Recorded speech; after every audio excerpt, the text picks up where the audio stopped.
Good day, good afternoon, good evening, everyone. This is Viper Survivorland, and we're back. House of Fata Morgana. Very start of Chapter 2. Technically, we went to see the first visual, and it was this, because, you know, why wouldn't it be? Also, hey, Ramen, how's it going? Welcome to Viperland in the chat. So yeah, just gonna get back to it. So, resisting the urge to rush, I headed for the basement. The cellar was where red wine, smoked meat, and other preserved foods were kept. By that point, the wine was practically antique. As I expected, a man had made his way into the cellar. The game still continues to be the loudest goddamn thing I've ever played, and I've turned so much of the sound down by now. I've turned this down so many times, and it is still louder than anything. You know, I feel like the music's too loud. It's like, we'll be fine. Whatever. Is anyone there? Although I'm unsure if referring to him as a man is entirely accurate. Yep, that. That's the sound that came back.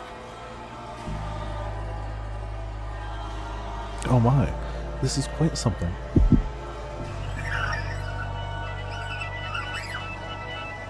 The very first thing I sensed was an almost unbearable stench. The odor emanating from the man, heightened by the food he had carelessly rummaged through. Blood-red liquid spilled from wine barrels, soaking the floor. His sunken eyes had a piercing, wolf-like glimmer in them. His teeth were sharp and yellowed, visible as he ripped into a chunk of meat. He grumbled in a seemingly inhuman tongue. I was looking at a beast, or perhaps a half-beast. There was another source of odor in the room, though. It had something of a kind of metallic tinge to it, and when I noticed this, I nearly passed out. The red liquid was not just wine, as I had assumed.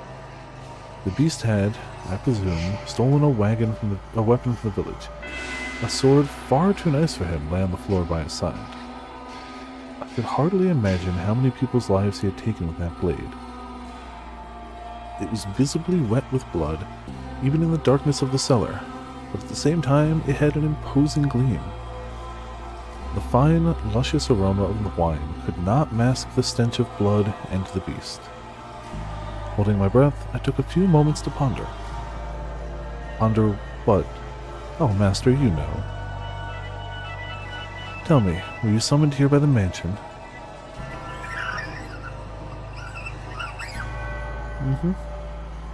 Did you come here knowing what kind of place it is?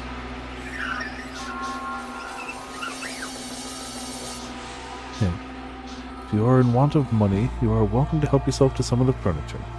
And I imagine the villagers would be willing to welcome you if you dressed yourself up a bit more like a person. Then you can trade the furniture for food and make your way to a larger town. The wolf was able to fool the innocent little girl simply by putting on clothing after all.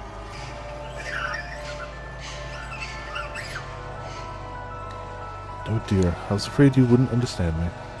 What am I to do? I was in quite the predicament. Nevertheless, it meant a great deal to me that I had found someone who did not fear the mansion, be they human or beast. So I decided I should give him my assistance, while doing my best not to agitate him. Say, you perchance be my new master?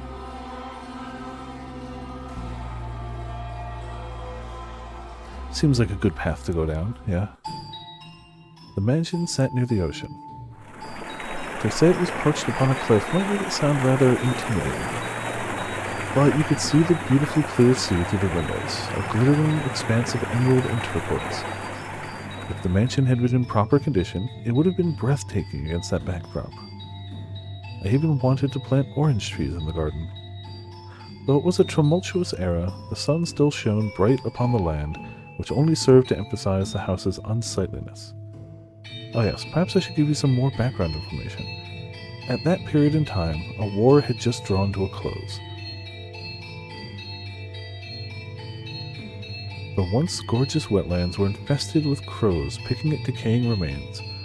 Bodies of soldiers fallen in battle continuously washed up on the shores of coastal villages.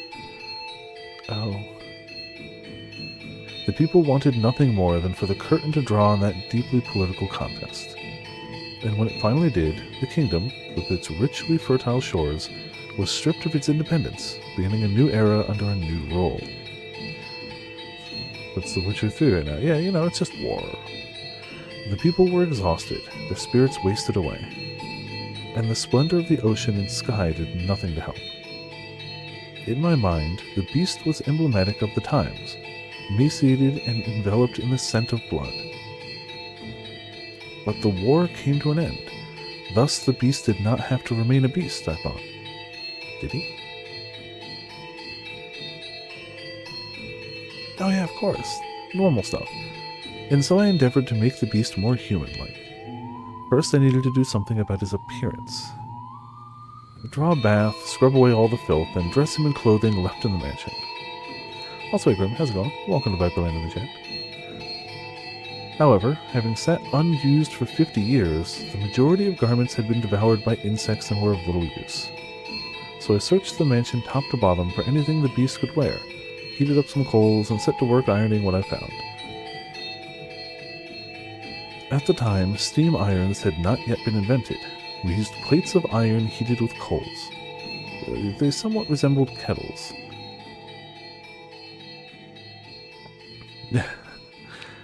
Yeah, I mean, how else are you going to musically depict the beast? I even prepared meals for the beast in order to teach him proper table manners. Although, with the mansion in a newly uninhabitable state of disarray, there was only so much I could do in the kitchen. And the only supplies I had to work with were what was left in the cellar. As such, I was not able to put to use the cooking skills I had learned in the flaxen-haired family's time. Now, you mustn't eat with your hands. Do you want to get your fingers and face dirty? Does it look and sound like they care if they get their hands and face dirty? You eat using a knife and fork. See? Like this. I feel like I'm teaching a young child. Oh my, what are you holding your head for?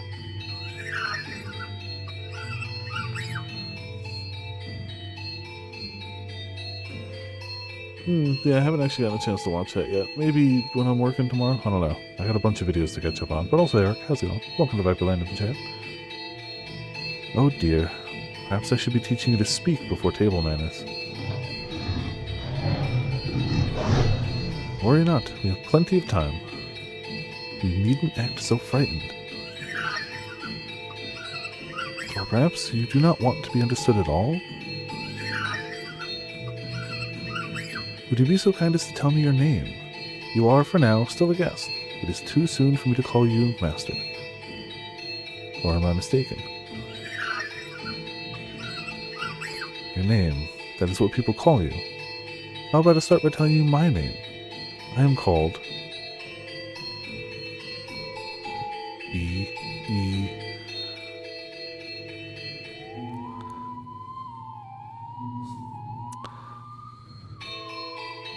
Bestia.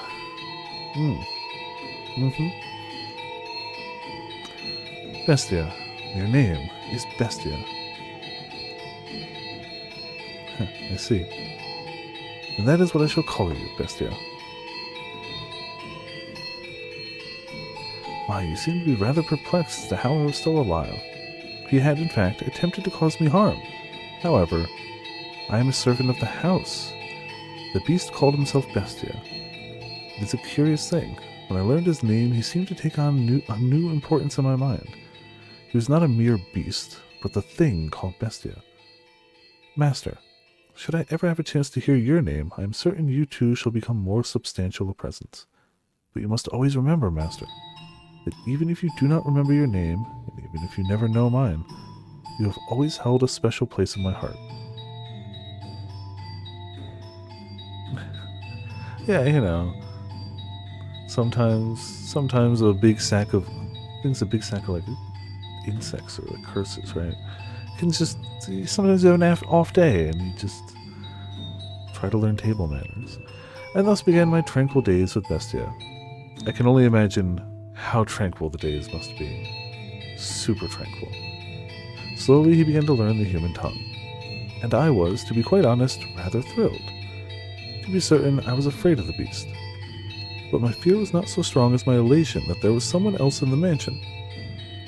Excuse me. Someone to whom I could speak. And someone that might become my master. Come now, you must pull weeds out at the roots so they will soon grow back. This is a task that requires perseverance. You do it like this, see? There you go. Grass. Oh, did you not expect that? What appears to be many plants on the surface is actually all connected within the soil. This is a task that requires a man's strength. Yeah. You need a man's strength to pull up weeds. Yep. If there were other servants, they could do it. So I apologize for making you tend to the garden, future master. Or perhaps now that you are all dressed up, do you wish to leave the mansion and find someone to fool, as the wolf did the sweet little girl? Have you no interest in remaining in such a disheveled house? NT? Go on. Not want leave. Oh my, is that so? If you wish to stay, then I shall not stop you. On the contrary, I will gladly attend to you. I'm waiting for the person who is to become my master. Forever waiting. I should be able to watch over you until the day you depart this world, old and wrinkled. Do you not believe me? Are you interested in becoming the master of this house? Will be. I have to wonder if you know what you are saying, although it matters little whether you do or not. Oh my, look at that. Now this brings back memories. This is called a rose. Do you know what a rose is? The type of flower. No. Do not know. I see. Then allow me to teach you. What you have here is not a real rose. The real roses wilted and are sleeping in the soil. This is called an accessory. It is something women wear. The beast held an ornamental white rose in his hands, an object someone, sometime, meant to give to someone else. Curiously, the white rose was just as stunning as it had been the day it was made, despite being buried in the earth for so many years. I hear roses make wonderful gifts. He stared intently at the decorative rose. I had presumed the beast would either discard it disinterestedly or destroy it. But much to my surprise, Bestia held it gently in his hands, as though it was something precious to him. Are you perchance considering giving it to me? So you are not. Very well. Did he lose Sato or something? Apparently, yeah. It's the beast. Bestia.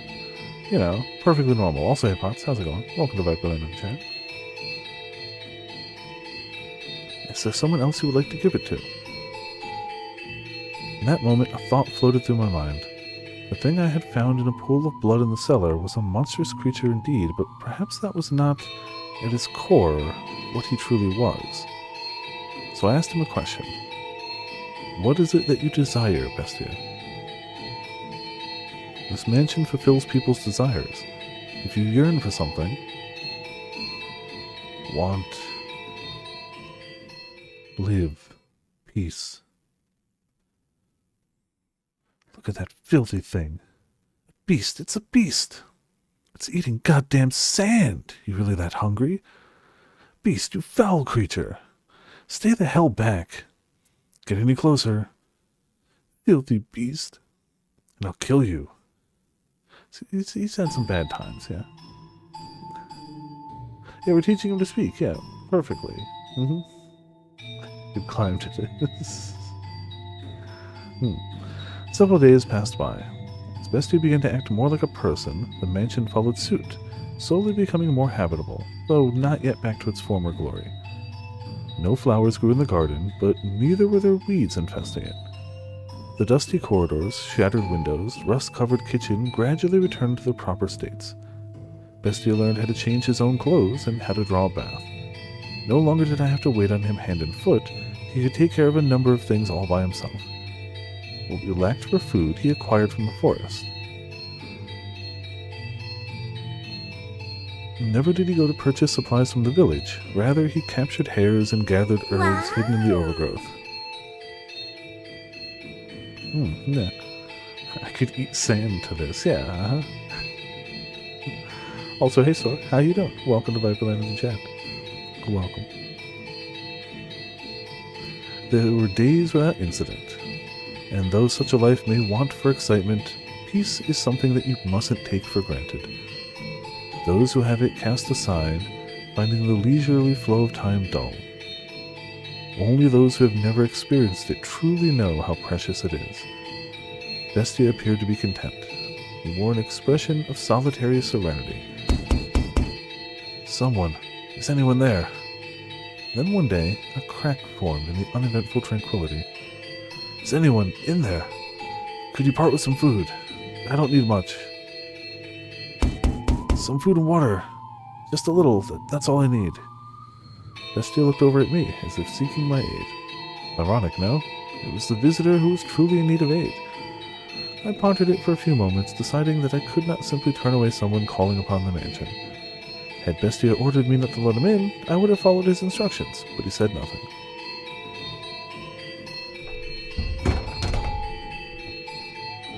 Oh, thank God, someone's here. I was afraid it was deserted. You said you were in need of sustenance. Yes. It doesn't have to be much. Anything to quench his thirst. Got lost and it's been several days. Give me a few minutes. I will find... Let him in. A firm, deep voice came from behind me. I was quite startled. When had the beast learned to act so much like a human? When did he learn to speak so clearly and to behave so much like a master? Upon seeing Bestia, a look of terror appeared to cross the wanderer's face for a moment. To my eyes, Bestia was the very image of a head of a house, but to an outsider, he probably appeared to be nothing more than a beast in man's clothing. Prepare him a meal and a bed. I suspect he is quite tired. Thank you, very much. But in time, the fear drained from the man's face. Bestia sat precariously on the border between man and beast.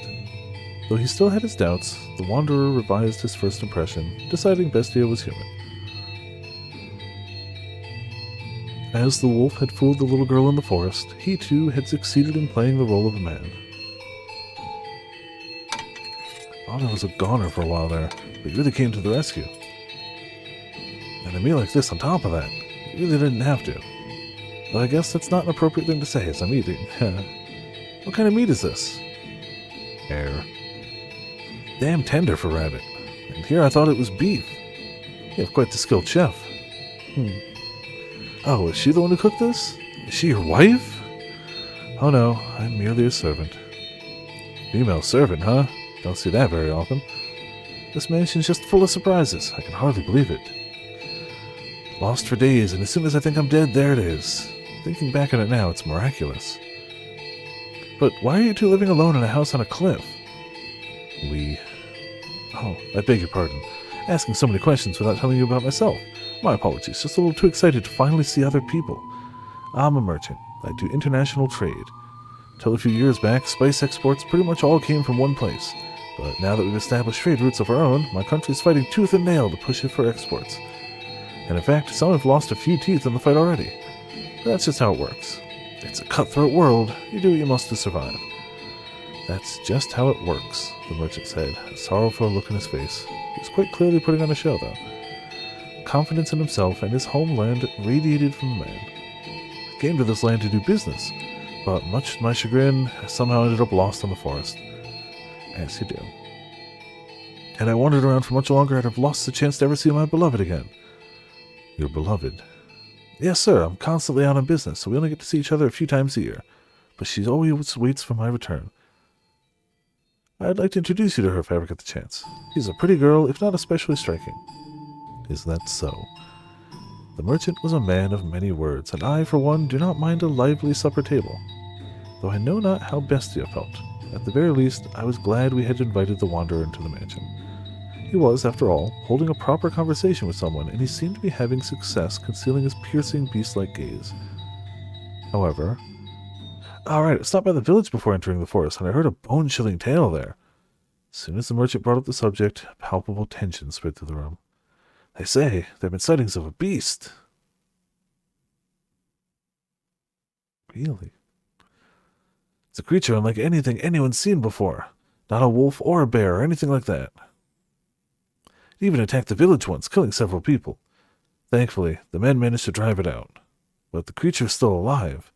There's nothing in this world scarier than a vicious beast.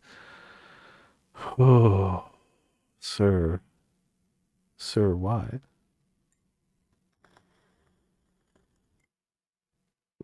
Yep, good thing there's no beast around here.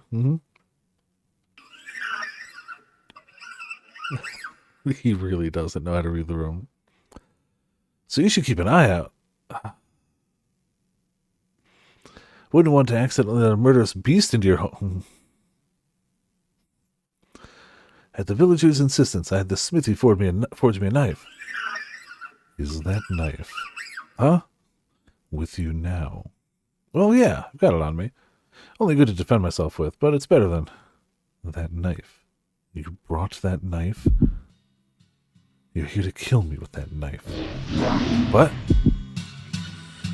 You're going to stab me again and again with that knife like they did last time. That's why you're here, isn't it? What? What are you talking about? What's gotten into you? Stab and stab and stab. Calm down. What are you so worried about? I'm not going to hurt you with this.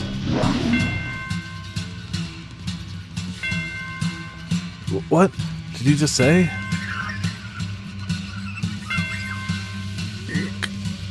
I like to imagine that before the wolf ate the poor little girl, he said, "Is this what I always looked like?"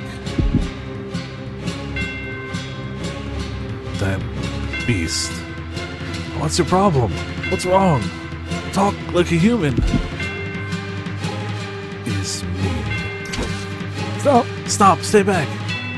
Get any closer and I'll stab you to death. You act like you only just realized I'm a beast. That's right. I'm a beast. I killed them. Stay back. And I'll do the same to you. God, help! In his hand, Bestia held his sword. Perhaps it had been hidden under the table, or maybe behind his chair. Regardless, it was as though he had expected this to happen. The merchant kicked aside a chair, attempting to flee, but Bestia closed the distance in an instant, knocking him back. He lost his balance and slammed against the wall, but still he made to escape, though the beast stood blocking his path. No, please, stop this! Don't kill me, my beloved is waiting for me back home! I can't leave her behind. And why should I care?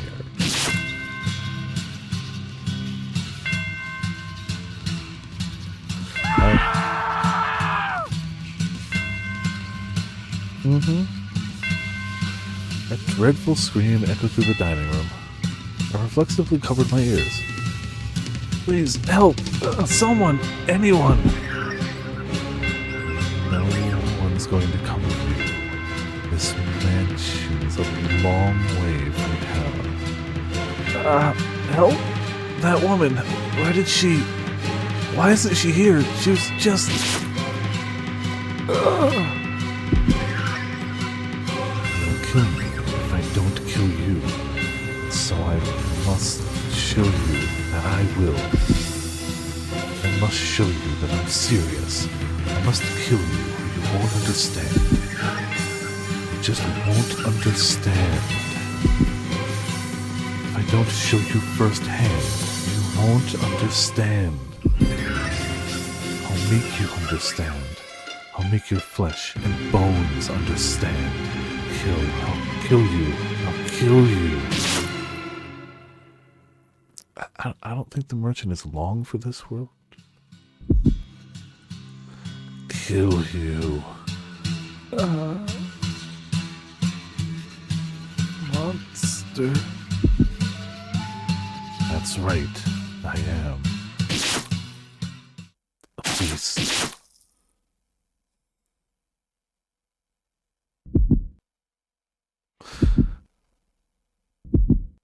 He's doing great. He's doing just fine.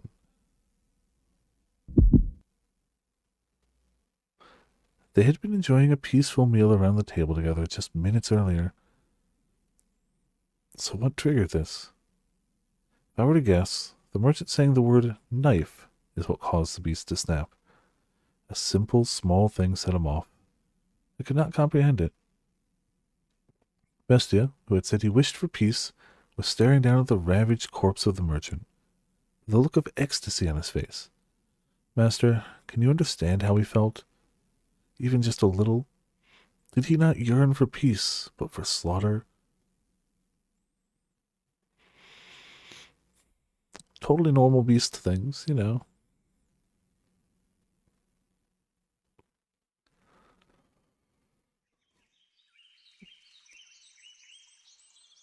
Okay, hello. Alright, that does it for today's shopping. And now the moment we've all been waiting for. Snack time! I mean, it is the best time. It's nothing better than having a ham sandwich in the park, you know? Oh dear, maybe I should lower my voice when I'm talking to myself. But it's so nice out, I just can't help myself. Does the weather have anything to do with talking to oneself? No, it doesn't. Not important. Food. If you were here, it would taste even better. Wonder when I'll get to see him next. Oh no. Pauline! There you are. Oh dear, why are you so frazzled, Mom? Oh, Pauline. What is it? Did something happen? What's the matter, Mom? Mom? Pauline. This isn't like you, Mom. It's not like you at all. Tell me what happened. I told you to stay away from men who trade. Huh? Oh, Pauline, my dear daughter. Why must God be so cruel to such a sweet girl? You're hurting me, Mom. Don't squeeze so tight. What's gotten into you? Listen carefully, Pauline. You must be calm and hear me out, understood? Your lover, the beloved man you wait for, is dead. Yeah.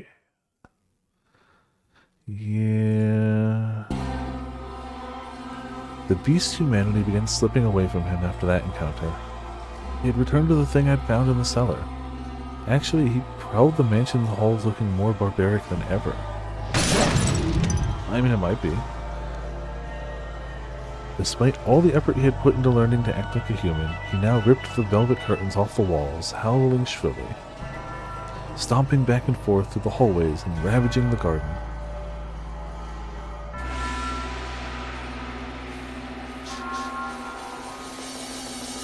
I mean, why the hell not?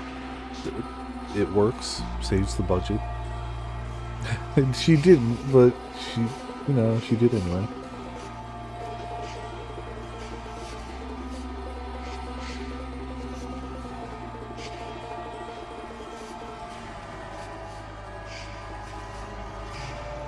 I watched him intently, though from a distance. Bestia was not merely a beast, but an out-of-control, bloodthirsty beast. Just a few days ago, we had been tending the garden together, but that was no longer possible. I was quite disappointed. Eventually, Bestia discovered my hiding place. I had not felt regret in a very long time, but I felt deep regret in that moment. More. Don't have enough. Not enough. Don't have enough. Not enough. I need more. I need more. I must satisfy these urges. Saying peace was not enough to sate you? Did I mishear you when you asked for peace? I was mistaken. Asking for peace won't solve anything. Blood, despair, eyes filled with terror. These are the things I need. I've always known it. You said this mansion fulfills people's desires, and then give me prey. No more hares, live humans. Why did I ever teach him to speak human language? Before long, the mansion granted his wish. Once a week, a villager or a traveling merchant from somewhere would wander into the forest, ending up at the mansion on the cliff. Something felt suspicious about the man who greeted them at the door. On the surface, he looked like a proper nobleman. So they all eventually chose to trust Bestia.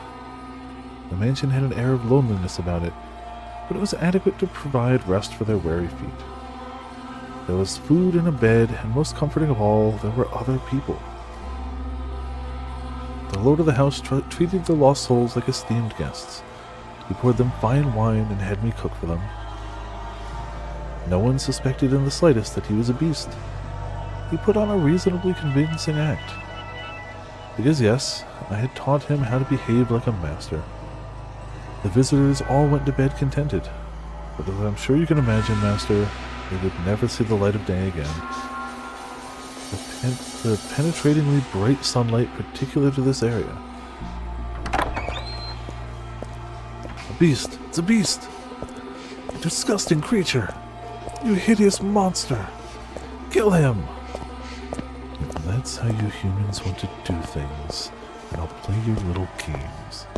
I'll play it even better than you.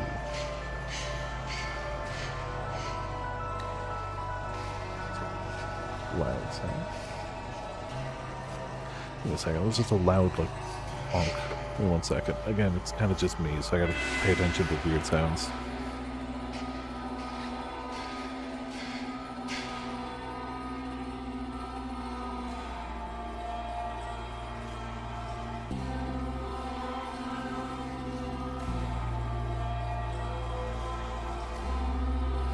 It's definitely like a truck being loaded back there or something. Also, Topaz, how's it going? Welcome to Viper Landing Chat. It sounded like it was coming from outside, but it's hard to tell when you've got headphones and loud music going, so... It's definitely the sounds of a truck loading something. I'll slaughter you. No! Please, don't! That's it. Cry for me. Beg for your life. Pray for my mercy. Weep and struggle and suffer and die. No one understands. No one can possibly understand my despair. What did I ever do? Was it just because I'm a beast? When did I become a beast? Why do beasts have to die? Beasts are savage, and so they must die. Excuse me. I am a beast, therefore I am savage. In which case, I will kill them. I'll show them what makes a beast so terrible. He's having a time. He's having a time. He's doing fine. Still, moonlight crept through the tavern, torn velvet curtains shining down upon the blood-soaked beast. It was a sight that would incite terror in anyone. Look at this. No one can stand up to me. Humans have no chance against beasts. I mean, at least he learned how to laugh maniacally when he killed humans, you know? It's the most important part of learning English. More. I need more. Give me more prey. The mansion continued to sate the beast's demented craving, sending not one, but multiple villagers into his claws. Into these blood-stained walls, off which echoed his monstrous howls. Stop, please, I'm begging you, spare me! Oh, God! Sorry, I'm not not familiar with your god. Beasts have no need of gods. I have a wife and a son back at the village. Please, let me return to them. Why don't you bring them back to me? I'll send them to the same place you're going. I'm a child. Please, let me go. Are you now? In that case, I'll kill the baby first. Oh. You damned monster! That's right. I'm a monster. It seems to be slightly, you know. And by killing, no one can defy me. I have to show the world that that beasts are the most frightening thing on this earth. The beast began to change his style, making sick banquets out of his kills. Oh. Some days he would tie his guests up in the cellar, playing with them for hours until they finally died. Some days he would drain them of their blood and bathe in it. Some days he would spread them out on the table and feast upon them. Every week, another atrocious party. He did everything imaginable. As a faithful servant of this house, I am confident I can do most anything I'm asked. Though you can surely imagine my surprise at having to use the cooking skills I learned while serving the flaxen-haired family to do that. I can only wonder if it actually tasted any good. Bestia's peculiar sword was always with him for his twisted banquets of self-gratification. However much blood stained it, it never lost its sheen. It was as though the sword drank of the flesh of humans. Master, can you imagine just how wretched I felt?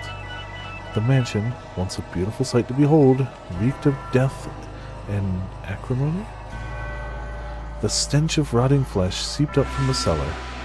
Even the years I'd spent forsaken and in ruins were preferable to that. Perhaps I only had myself to blame. It was I who had invited the beast into the mansion. More, not enough. This isn't enough to satisfy me. But Bestia still sought to hold more of his perverse parties. Lost villagers were no longer enough to quell his urges. He was indeed a genuine beast. Yeah, even the maid's like, You can't say that's a word I'm overly familiar with, but you know. Yeah, he's a creative. He's an artist. The maid serves the house, and the house is clearly helping the beast. He was indeed a genuine beast, and in time, this is what he began to wish for. Can't you get me any better prey? Bitterness or ill feeling. Okay, makes sense. Something truly exquisite. The perfect prey to quench this maddening thirst of mine. Do you know what he meant when he asked for the perfect prey, Master? Perhaps a hero, someone courageous enough to stand up to him, with whom you could enjoy a battle to the death. Perhaps a dazzling young nymph to satisfy his other primal urges. Or perhaps what he wanted was not human at all, but a demon or a phantom. I would soon find out, as the mansion attempted to grant his wish, bringing in another guest to the house on the cliff. A little garnish on it. Yeah, a little flair. If the devil guides us, God guides us, then perhaps I could accept that this was fate. And it makes no sense that I'm here. Is anyone there? I've lost my way. Would you please be so kind as to spare me a little food? Ah, there it is. There comes the poor little offering. They never learn. They just keep coming again and again. The mansion keeps granting my wish. I would be glad to provide you some food, and you are welcome to stay the night. Get some rest. We'll have a room prepared. Oh, absolutely assumed it was going to be, what was her name, Patricia, the girlfriend? Absolutely assumed. Wrong, but totally assumed. I suppose I shall take you up in your generosity. I've been wandering for a very, very long time. What was that, Master? You recognize her? I imagine you would. That white hair, those red eyes, skin the color of freshly fallen snow. And that flawlessly beautiful visage, you could not possibly mistake her for anyone else. And no, it is not someone who happens to resemble her. I can understand why you would be surprised, Master. At first, I could hardly believe my own eyes. The Wanderer, knocking on the door that day, was the very same fair-skinned young woman who visited the mansion so many years earlier. The white-haired girl must have spent many, many a night in the forest. Her crystalline skin was covered in red scratches from where she had brushed against stray branches and tree bark. She had even lost her shoes and was standing there barefooted, looking quite disheartened. But that did not make her any less beautiful. In fact, you could just imagine the dense forest canopy parting to allow the sun to shine down upon her. Except she's allergic to it, but you know, it's fine. Yeah, it her. She gonna probably have a bad time. Yes, no, this is definitively a long amount of time after the first chapter. Enough that everyone in that house died, and the entire mansion fell into basically unrecognizable disrepair. Also, a war happened. Yeah. I feel like the only safe bet is the maid. I feel like the maid is the only safe bet.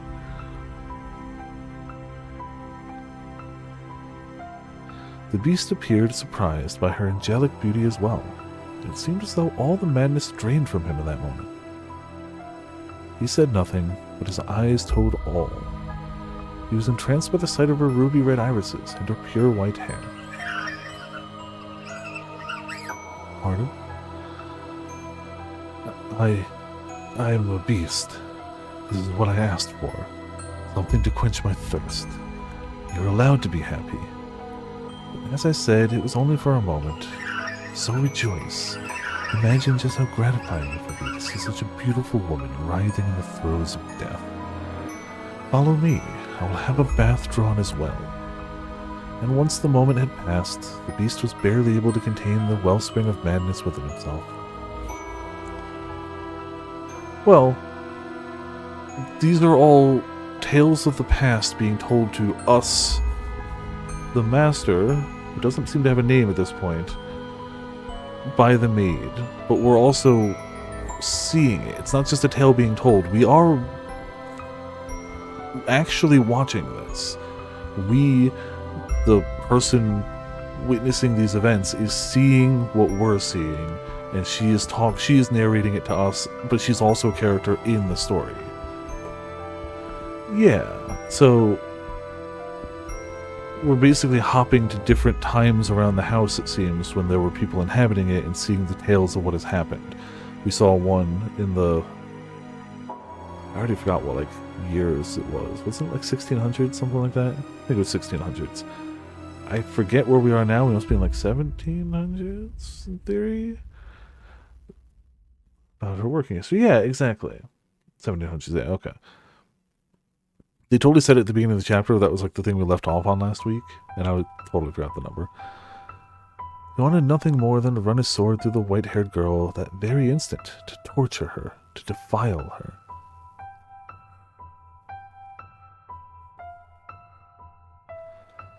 He tended to her wounds, served her supper, and drew a bath for her. And afterwards the beast even made to provide her with a dress to wear. Even the outfit she had only worn for one night so many years before was there, waiting for someone to put it on again, for her to put it on again. He said she could choose anything she liked. She, being such a modest young woman, said she needed not of such fine attire. And what a shame that was. I too wished to see her in a dress once more. I need not such fine clothing. You needn't be modest. No, that's not why. Are they not to your liking, then? No, my apologies. You are very generous. Foolish girl. Smiling and calling me generous. I was simply imagining what a pretty sight it would be. The sight of her fresh blood splattered on it. The sight of her life slipping away in it. I'm glad that after this wandering for so long, I ended up here at this mansion. But in a few hours, you'll be feeling the exact opposite. Get all the rest you need. I shall see you again in the morning. I thank you. Bestia then made his way out of the girl's bedchamber. His mask came crumbling off after only taking a few steps. Just, randomly walking the halls of your mansion laughing. Normal. There, that's precisely what I wanted. Just imagining how such a beautiful woman will scream, how she'll beg for her life. Hey, are you there? The mansion has given me the perfect offering. Hey, is she not here?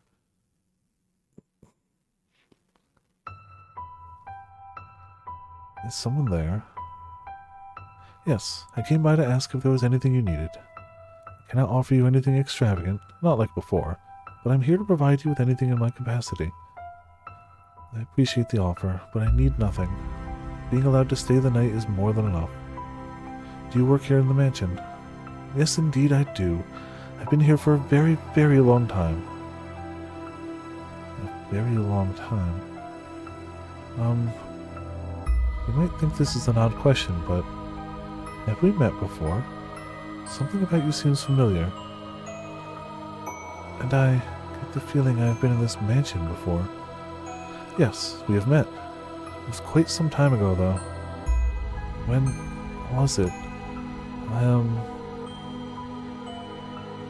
It was an unimaginably long time ago. Do you remember a boy and a girl with flaxen hair? Flaxen hair. I apologize, my memory fails me. Do you not remember me either? I see. You should probably not push yourself to remember then. There were joyous times, and there were less than joyous times.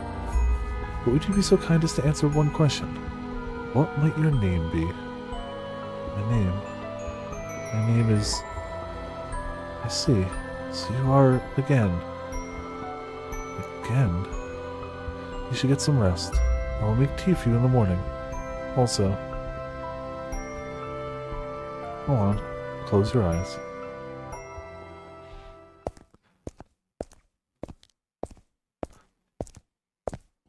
Nobody actually has a name. All lies. But Bestia never waited for morning to come. Clearly, best girl, yes. That's why it was all the beast could say before he learned English. With his sword that smelled of blood hanging from his hip, the beast slowly, ever so slowly, crept towards the room where the white-haired girl slept.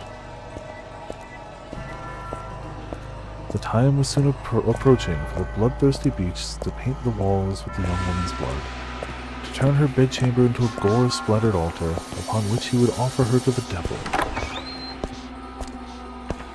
However, when he opened the door, the beast could hardly believe his eyes.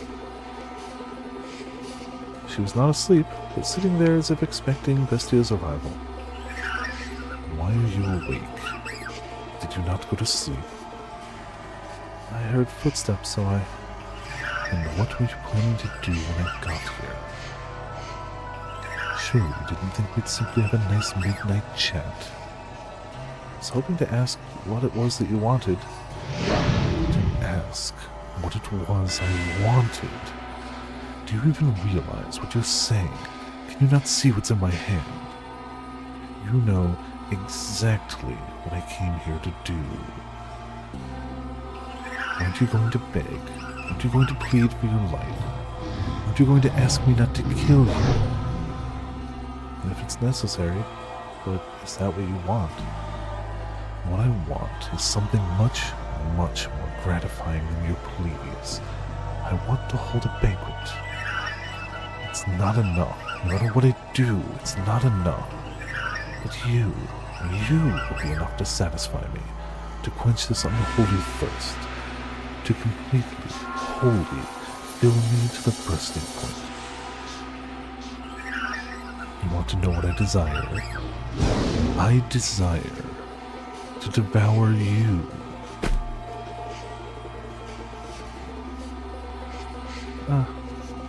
Bestia shoved the girl back, slamming her into the mattress. He then stabbed his sword through the sheets beside her, looking down upon the girl, the moonlight at his back. Clenching her slender throat with one hand, he drew his sword once more, holding the tip but inches from her nose. No matter how much blood it drank, the sword continued to shine gloriously, as though it had just come from the forge. It was an awe-inspiring, tear-shedding blade, the sight of which would cause anyone to imagine the misfortune about to befall them. Go on, mock me, ridicule the hideous, barbaric beast standing before you. From the moment you saw me, you thought me unsettling, no?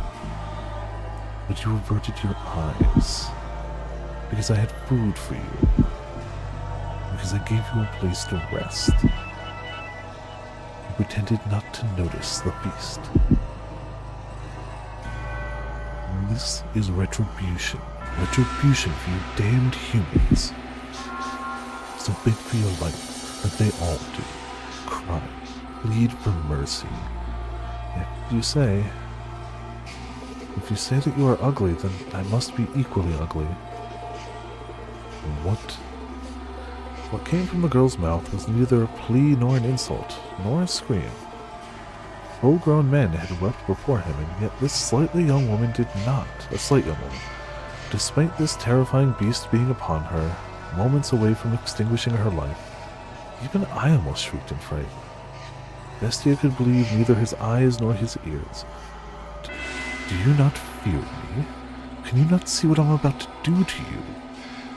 What am I to be afraid of? I'm threatening to murder you. To rip your intestines out with these claws and watch you die in agony. I enjoy it more than anything in the world, filling others' hearts with fear. The more lives I take, the more I enjoy it. I'm a beast, driven by madness. What he expected was for the beautiful girl before him to desperately implore him for mercy. He wanted nothing more than to see despair seep into every corner of her red eyes, for he believed that it would be a truly sublime moment, euphoria unlike anything he had experienced before. Okay, and yeah, nobody's ready for that. Bestia prodded her with his singular sword, poking a slit in skin smoother than silk. You see me as pitiful, and so you are offering me release from my fate. But she did not do as the beast wished. She looked upon him with sympathy rather than fear. This rattled the beast. He had never once seen anyone respond to him that way. What on earth are you talking about? What is going through your head? Pity, release. Do you not comprehend the situation? How can you be so calm? Scream, cry, and shout. Beg for me to spare you. Throw yourself at my feet. Throw yourself at my feet. Otherwise, I'm a beast. A beast that never tires of killing. To me, you appear to be a person.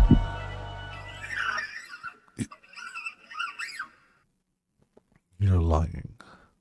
You listen to the things I say, and you respond with your own words.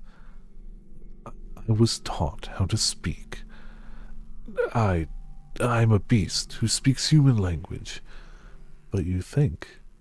You use your mind to come up with responses, and you hesitate. If I'm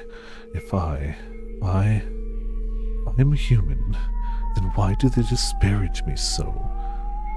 Why do they reject me and try to kill me? Because I am a beast. A repulsive beast. That's why, isn't it? I will do nothing to hurt you. We are alike. Alike? Don't be ridiculous. How can you say we're alike when you're as beautiful as you are? There's nothing beautiful about me. What value does outward appearance have? You have suffered much persecution, which is why you tremble in fear. I'm not trembling. I'm not afraid. I can hear the cries of your heart. What on earth is wrong with you?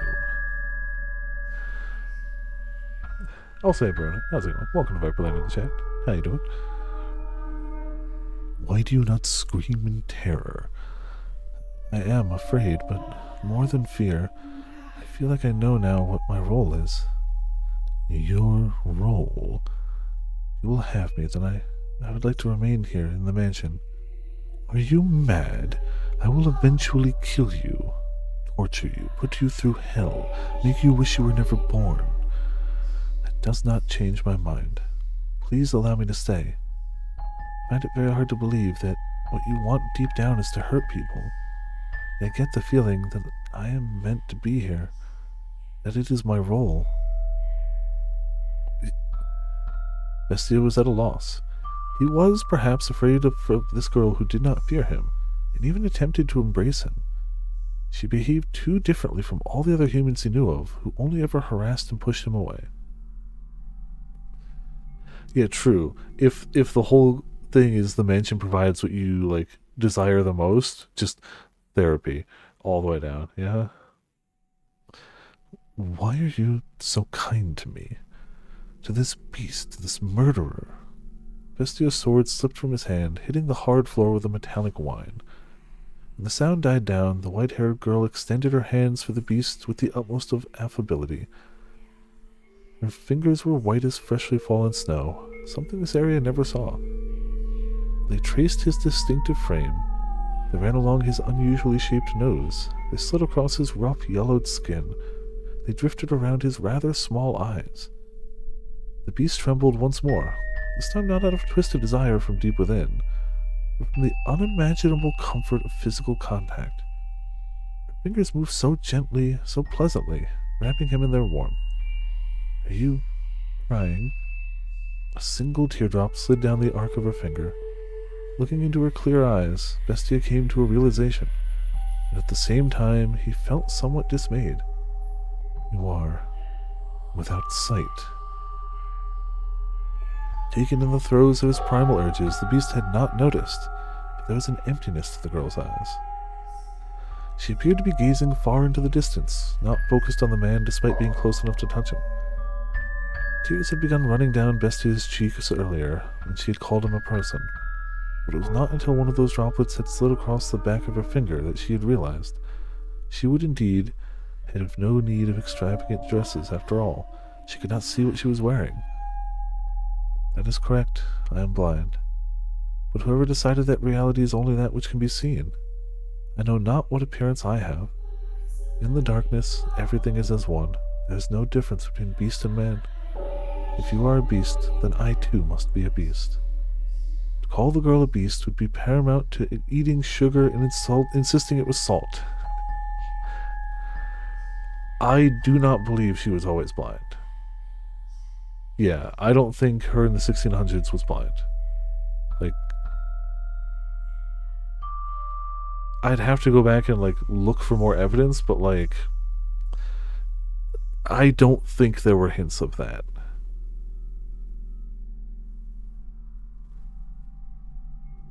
Also, 100 years have passed. Stuff happens. Yeah, she saw dresses. She definitely had sight back then. What's happening over here? Oh, I actually did see that one earlier. Yes, that's still very good.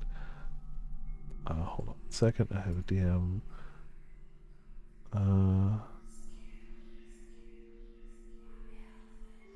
Oh, crap. So I gotta respond to this.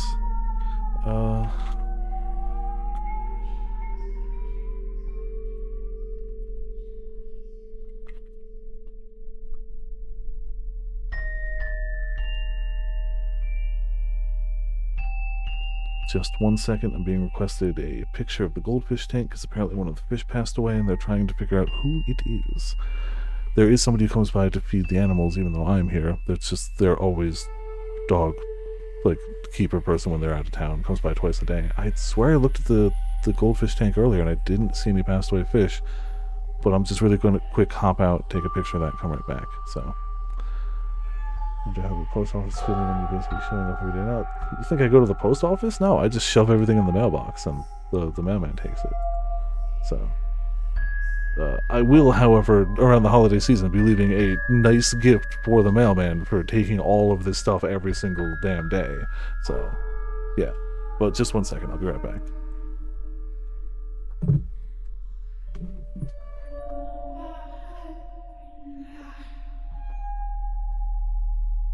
Fishing!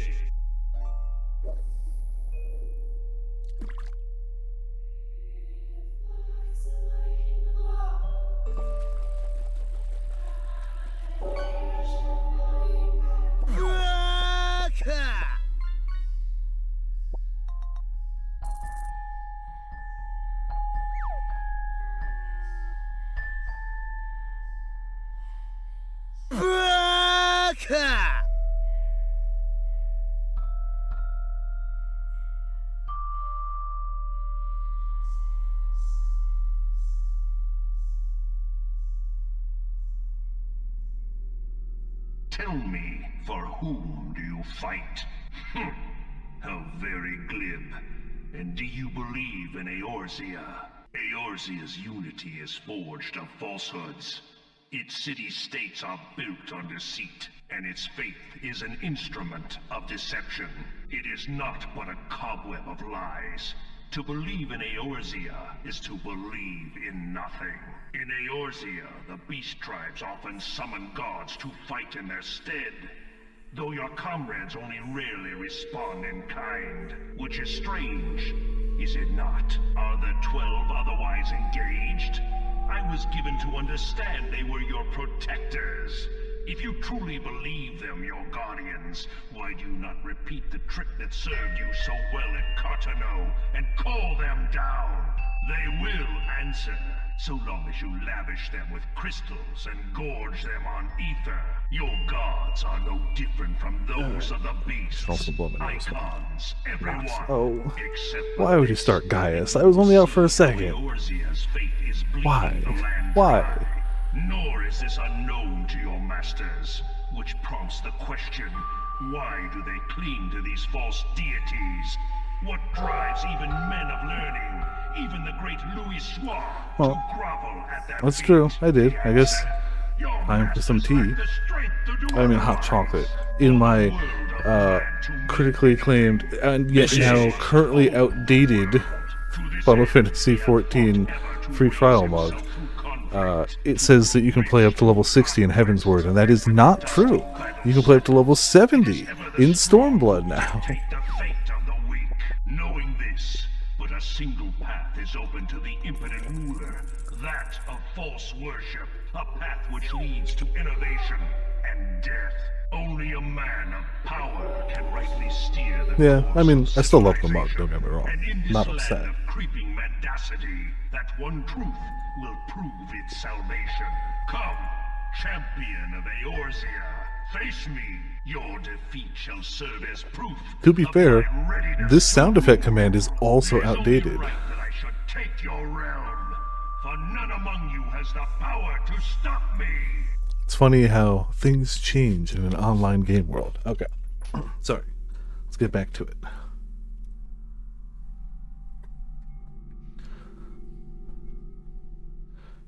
Do pardon the trite analogy, please. But you know rather well, Master, that the white-haired girl was not at all what you would call a beast. Not simply in appearance, but all the way down to her core. There was nothing beastly about her. Her words brought him faint pain, but the beast still felt on some level that he wanted to keep her at his side, to see what would happen. His next words were in large part impulsive. I am grateful that you cannot see.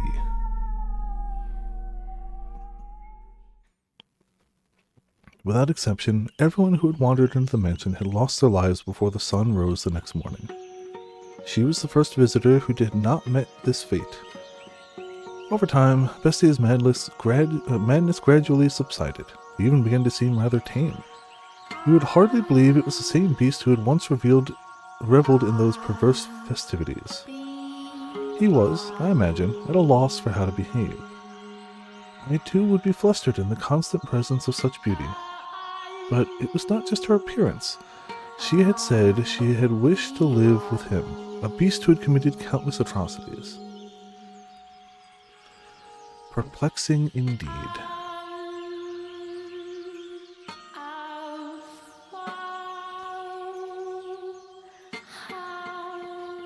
What is the matter?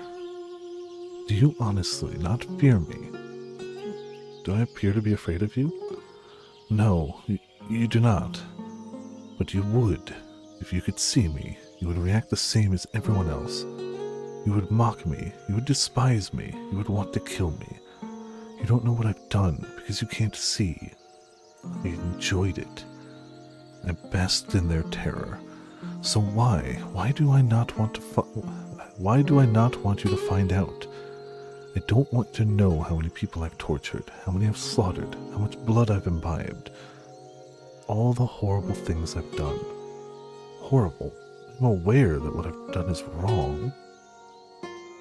But I relished in it. I wanted for so long to slaughter them. I desperately desired to see blood, human blood. I mean, I don't think she's stupid. I think she's just... I don't know. Yeah, the maid's really good at cleaning. What is it I crave? Murder or laughter? I said that I had no need for peace, yet here I am. Is something the matter? No, some tea. No, shall I make some? Are you thirsty? No. I made some tea. It's probably cold by now. I thought you might want some. And you don't. No, I'll take it. What are you laughing for? 'Cause I'm happy.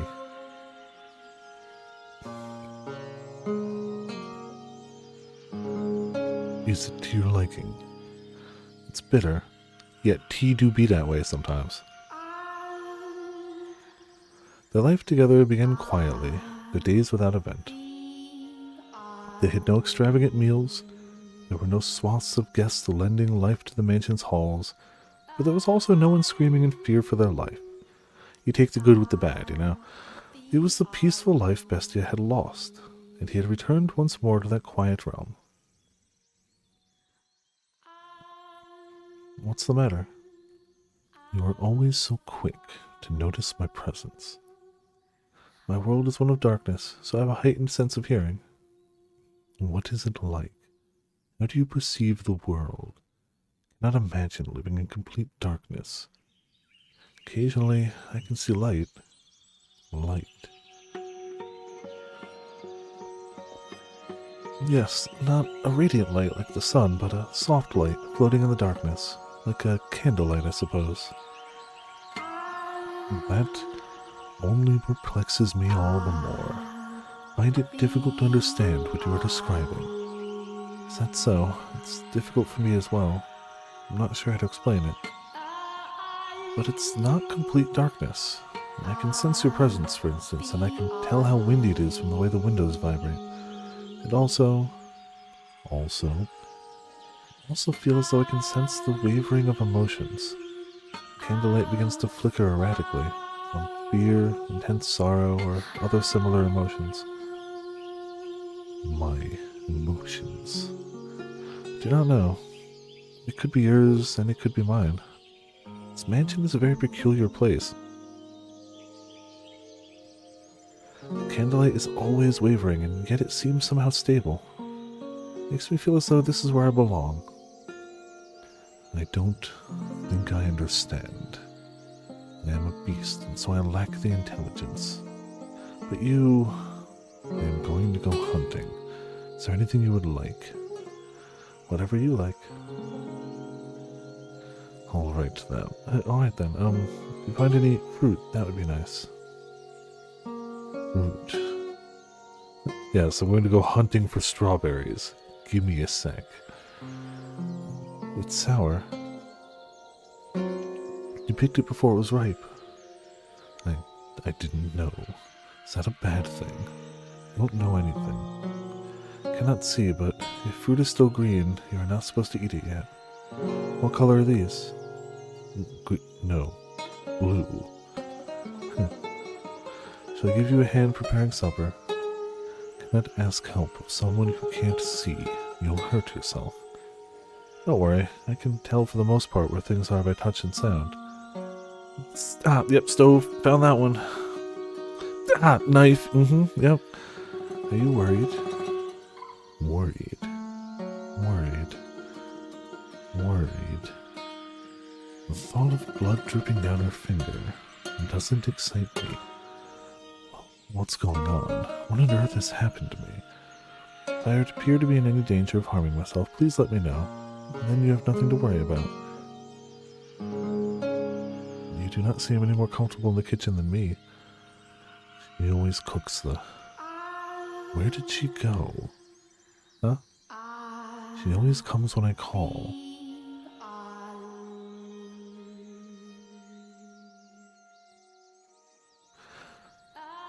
I had hidden myself away. Bestia had learned how to go about his daily life without my assistance, and the two of them had no need of others in their peaceful world. Oh my, what is the matter, master? I was not lonely at all, no. It was an absolute pleasure simply watching them. I mean that. It was not my role to be at his side, nor was I the one to be at hers. If she could make Bestia into the master of the house, then my presence was unnecessary. I appear when I am needed, as I appeared to serve the flaxen-haired family, nothing more. If they sought a servant, then I would show myself. Yes, certainly. After some time, they began to sleep in the same bed. Oh dear, no, not for the reason you're imagining, master. You thought no such thing? Though they slept in the same bed, they did not lay together. They did so, it seemed, because they were more comfortable in the same place. The two acted more like family than lovers. Hey, hello. Are you asleep? No, I am awake. Is the candlelight wavering? Right now, it is very calm. I see. Say, tell me about your childhood. What? Me? Won't you? My childhood. Yes. I have no such stories to tell. When I was a child, I lost everything. My mother, father, brothers, everyone. So for as long as I can remember, I did not have a father. Are you positive about that? I mean, it's been a while, but you did have a father. I lived alone with my mother, but I never felt like that was a bad thing. Was she kind? Yes, very. She was a compassionate woman. But we were poor, and because I cannot see, my mother was the only one who could work. She would be away for long stretches of time, supposedly because she served at a respectable house. I do not know whether or not that was true. Perhaps she was doing much more demanding work. I never asked. I believed not asking was best for her. From time to time I would receive letters from her. Someone who lived nearby read them to me. The letters went something like this. Life in the mansion is difficult, but everyone treats me so well, and they say I do good work. I'll be back with more money soon, so you be a good girl. Other than that, she allegedly expressed concern for my health and safety, as well as repeatedly saying how much she loved me. You have a good mother. I did. Nearly everything I remember my mother saying to me was written in her letters. So much kindness and warmth. Why do you not live with her now? Why did you end up here in the mansion? Maybe? I mean, we didn't know her name in the 1600s. We don't know her name now, but the maid did say, oh, so now you're... So maybe? Your theories are as good as mine at this rate. Before long, she lost her life at her place of employment, and I was sent the money she had earned. It was, I imagine, enough to survive on. When my mother was alive, she often lamented my blindness. If only you could see, she would say, I could show you just how extraordinary this world is. So I decided I would visit a renowned physician in order to fulfill my mother's dream. A physician in this country. However, on examining me, he said that he could not restore my sight. Dejected, I was on my way back home when bandits attacked. They robbed me of the money I brought to pay for my treatment. I lost everything my mother saved for me. The money she gave her life to earn for me. Failed to repay her for anything she did, which cast a dark cloud over my heart. My world has always been wrapped in darkness, but at that moment, I was in the deepest abyss. There was not even a speck of light.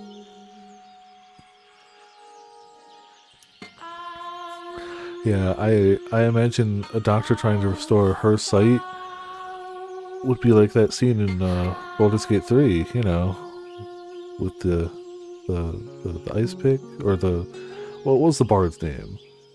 I chickened out of it, but apparently Afro did not, and saw it all the way through.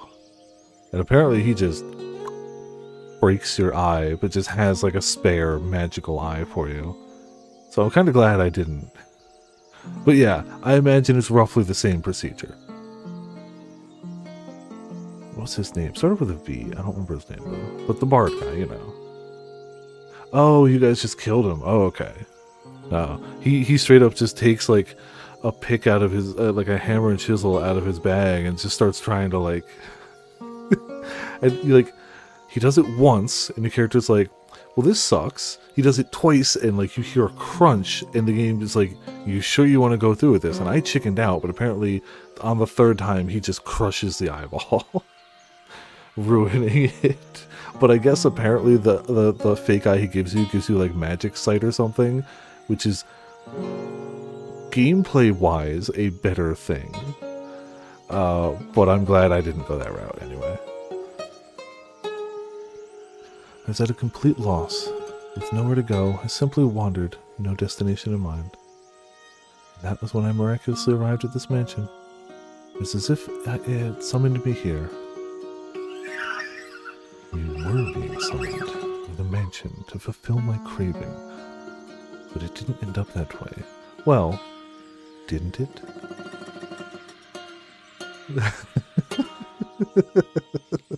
I didn't know that, but that's great.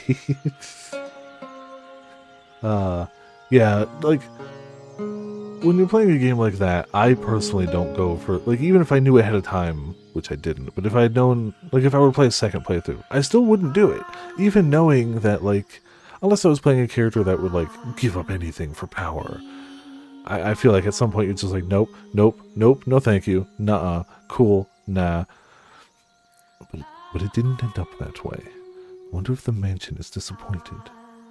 I see.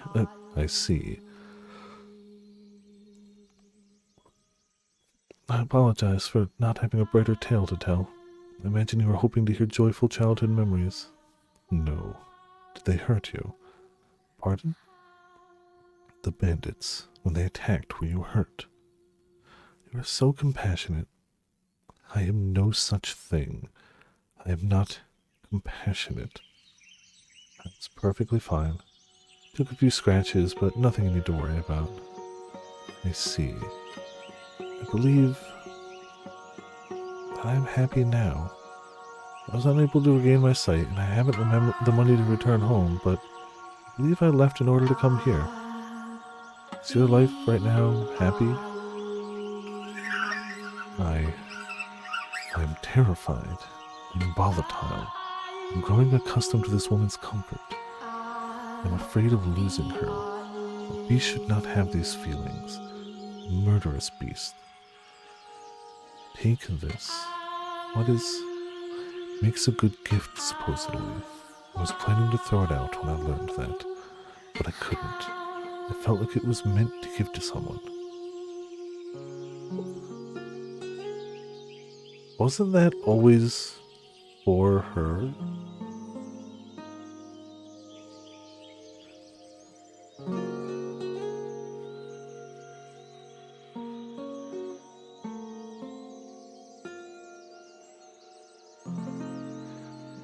I mean, that theory could work out so far. We have a small data set to work with, but I'm hoping that all of her involvement doesn't end up with her having a bad time. But I also get the feeling this ain't gonna end happy. I could be wrong. That could only be you. It is a fake white rose. A white rose accessory. Do you not want it? No, I do. I just, for some reason... Never mind. Thank you, I appreciate it.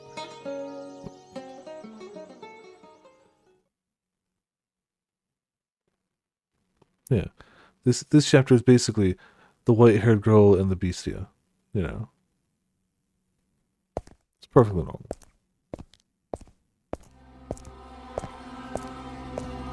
Do you not desire more prey?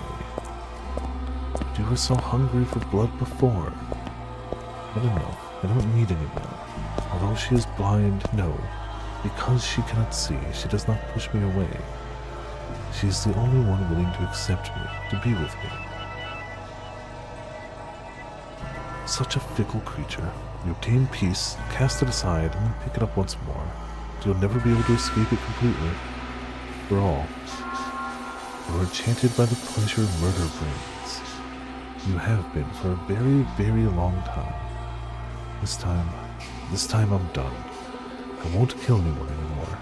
Being with her is far more satisfying than the joy killing brought me. To be with her is what I truly want. So very self-centered. Always thinking about yourself and not killing people. Ugh. You certainly are. Hey. It was as though he was viewing a flashback. The sound of knocking echoed through the mansion as it had the day the merchant came and brought the beast's short-lived peace crashing down. What did I just tell you? I do not want any more prey. Stop this. Stop it. Don't bring me any more. Thought you were supposed to fulfill my desires.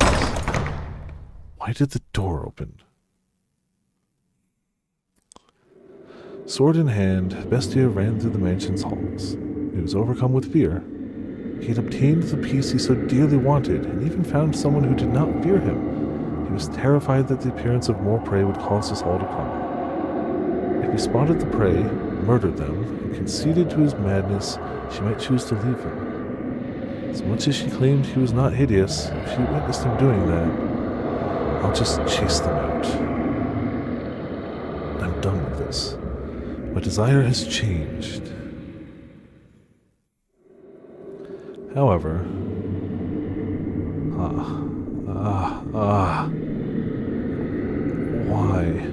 why? Bestia shuddered in terror at the sight. Oh. Stay back. Stay away from me. He broke into a run. It was not, after all, helpless prey that had entered the mansion. That thing is... The monster's voice seemed to slither along the floors behind him. He felt as though if he were to turn around, it would be right there on top of him. Why are you chasing me? Bestia shouted with fear in his voice, uncharacteristic of the beast who had so readily slaughtered his prey. Mirror match, yeah. Can we blame him? That's... a Bestia. In that moment, I had an epiphany. I had assumed he called himself Bestia, unaware of what the word meant. Bestia other than me. Bestia is not in fact a name. It's a word that means beast. Yeah, no kidding. Yeah, yup. I mean, it's basic. Yeah. I mean, what? Indeed, a second beast had come to the mansion. Why are you chasing me? you here to kill me? Is it because I settled down? Because I wanted to stop being a beast?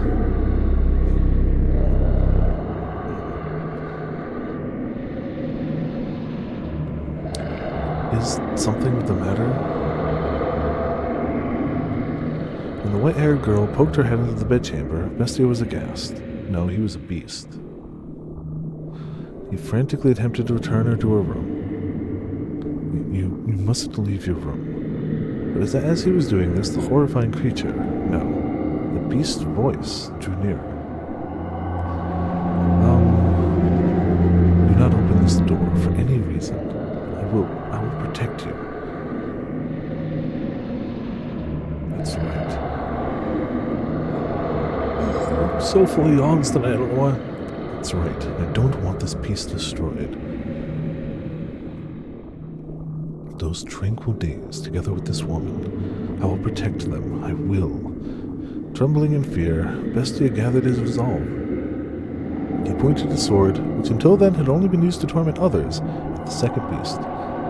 Now he would wield his blade to protect the person he cared about. This was the same beast who had killed and killed and killed to satisfy his own primal desires. I will not let you destroy this. I will protect it from you. From a rational point of view, the things he was saying and feeling were rather idealistic, but Bestia was desperate. He did not want to lose this piece. Before long, the beast, the one chasing him, appeared from within the darkness.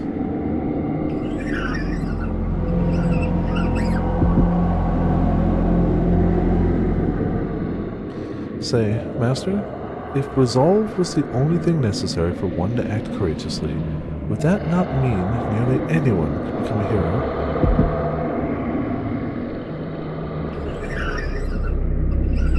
Bestia had vigorously slaughtered so many people before. He had gathered the courage to protect the things he cared for, but now he was shaking. He did not gallantly bring his sword down upon the approaching beast. Instead, he trembled visibly from head to toe. He must have been quite terrified at the beast's appearance. Stop. No, stay away from me. Don't. Stay back. Seeing Bestia so scared, I imagine the beast thought it a prime opportunity, for it slowly, ever so slowly, ambled toward him. If I don't kill it, it will kill me. I have to kill it. I have to kill it. I have to kill it. I have to kill it. I have to kill it. I have to kill it. I have to kill it. And that was the moment Bestia's mind ran off the rails of sanity. Kill, kill, kill, kill, kill. He lifted his sword up above his head, facing the approaching beast.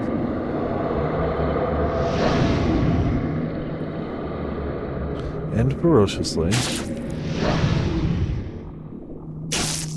swung it down upon his assailant. Again and again and again. Screaming horrifically at the top of his lungs. He continued to swing after swing until the other beast had gone completely still.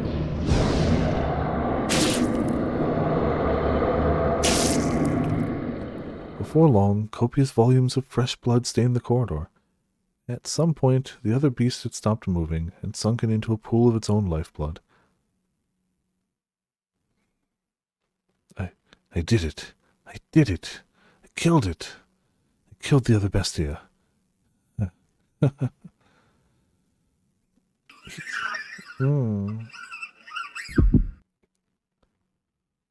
Bestia had let his guard down, assuming he had claimed victory over the unmoving beast.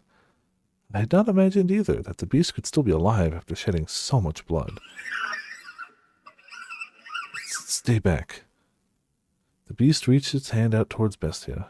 It was determined to drag him down to the underworld, it seemed. Slowly, sliding along the slippery floor, it dragged itself toward him. Even on its last breaths, it continued reaching for Bestia, fixated on him. He kicked the beast's hand up into the air, staggering it, and then he... Burn in hell! Rammed his blade down into it.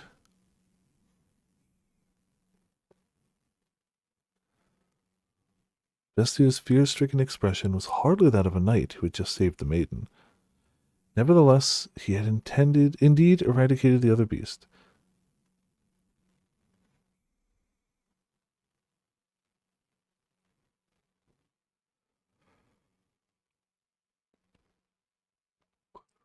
You come back again, okay? Promise me. I'll be waiting. Waiting, believing that you'll return. I'll be waiting. It's about time for you to set off. I mean, he did set off, and you know, he's fine. Indeed.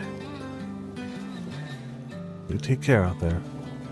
Don't eat anything funny and get yourself sick, got it? I'll be fine. I'm a tough one. The more overconfident you are, the more you'll push yourself and risk getting hurt.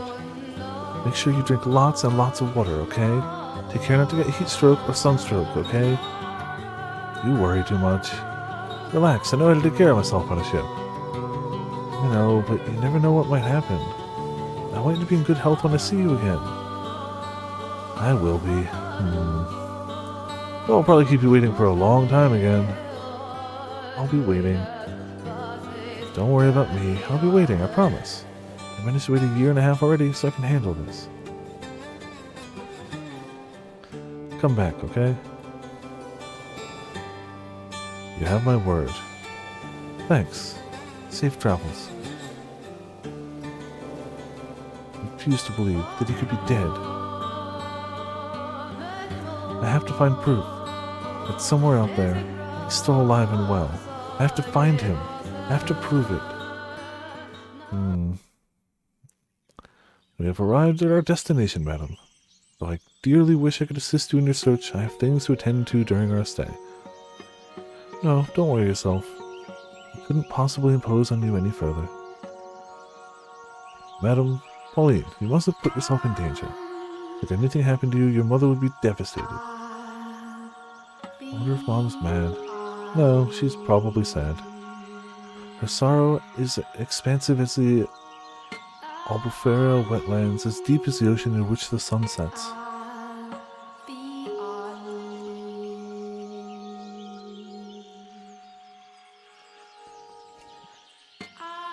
Should we end that? Actually, 1 second.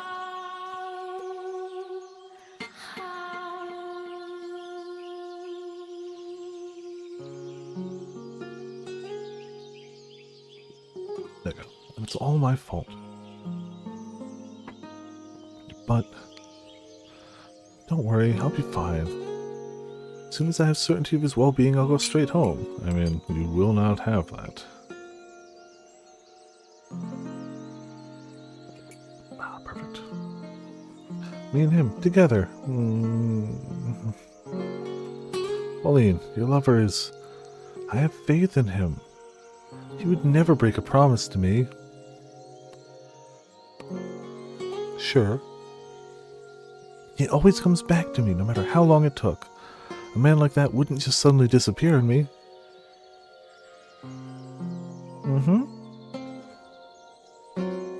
There's been a mistake, and I have to prove it. I have to be the one to do it, because he'll remain gone unless I see it with my own eyes. I wonder who you inherited your stubbornness from. What? Nothing. An acquaintance of mine lives in this village. I shall be staying with him. I'll let him know about you. He should gladly welcome you into his home. Thank you, Orlando. You've been such a big help. Pauline, 1 month. You search for 1 month, and if you haven't found him, you come home with me. Will you promise me that? You are her only daughter. Okay, good. To tell you the truth, I regret bringing you with me. What I should have done is dragged you back home.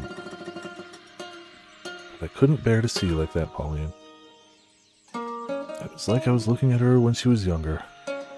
Orlando. Anyway, 1 month, understood? Yes. Don't worry, a month will be plenty. I will find him before the month is up. The sleepy seaside village is on the small side, but from what I've been told, it used to have a flourishing fishing industry. Now, though, it's like there's a fog hanging over everything. Not too surprising, I suppose. A few months ago, the village was part of a war for control of the country, and they're now under a different rule than before. Yeah. Mm. It's it really shows how important he's going to be. Stripped of their independence and battered by the raging tempest of war,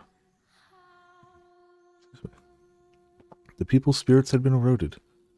And spiritual damage is not so easily mended. Even if they were not physically harmed, there are deep wounds in their hearts. It's a lovely village, though. The breeze feels different than it does back home. Beneath it all, I'm sure the people are actually quite friendly and cheerful. A long, long time ago, I went on a trip to a land in the south. This country is quite a bit south of mine, too. People blessed with lots of sunlight are bound to be warm at their core. Say, Orlando. Yes? May I take a look around the village? I don't see why not. The sun's still up. I need some time to catch up with my acquaintance, so I suppose this is as good an opportunity as any. Do you know where to find me, madam?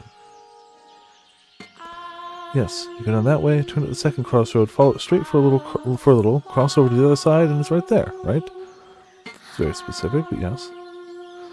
Are you sure you can find it? Don't worry. Alright then. You're planning to stay within the village today, right? I'll see you in a little bit then. If you get lost, give me a holler. As much as you may insist otherwise, you really do care, Orlando. Feel bad enough as it is. Please don't take advantage of me.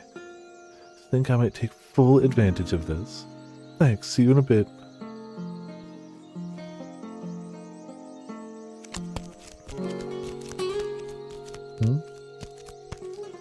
What's he doing out here all alone, I wonder? There's no one else around. I wonder if something happened. Would it seem odd if I tried talking to him? I wouldn't want to get labeled as suspicious on my first day here. It's asking for trouble, but... The boy stands all alone on the shore, looking somehow precarious, as though a breeze might whisk him away into a million grains of sand, and if I look away, he won't be there when I turn back. That's how the boy appears to me. You never know until you try. Besides, it's important for me to communicate with the natives. Got to build trust with the people of this village. Let's go. Good afternoon. What are you doing out here all alone, little man? Ah. In force of habit, I spoke in my native tongue. How dense can you be, Pauline? Maybe I've just been talking to Orlando, but that's no excuse. This isn't your homeland. But everything's alright. I studied the language, so I should be able to hold a simple conversation. You don't need to be afraid of me. My name is Pauline. I'll be staying at your village for a while. Nice to meet you. Do you not understand me?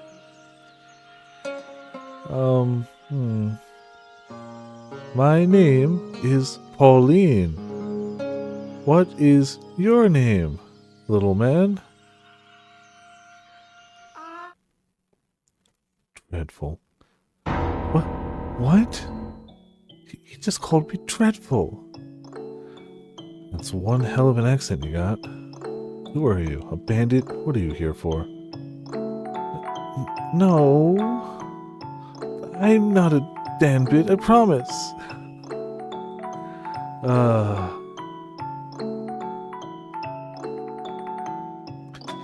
I stammered. Atrocious. There's no need to be so mean. I put in a pretty good effort, I thought. You could at least compliment me instead.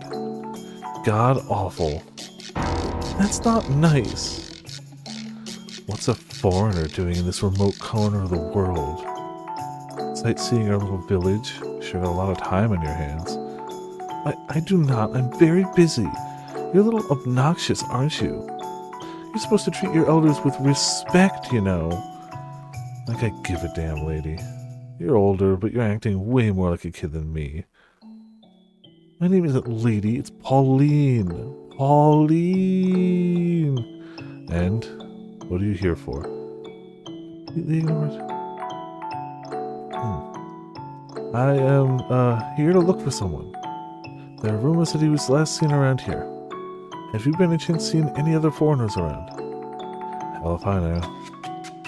This won't let me in. I've got to befriend him first. Of course he's going to be guarded if I just start throwing questions at him. Alright, so you haven't seen him. Then why don't you tell me about yourself?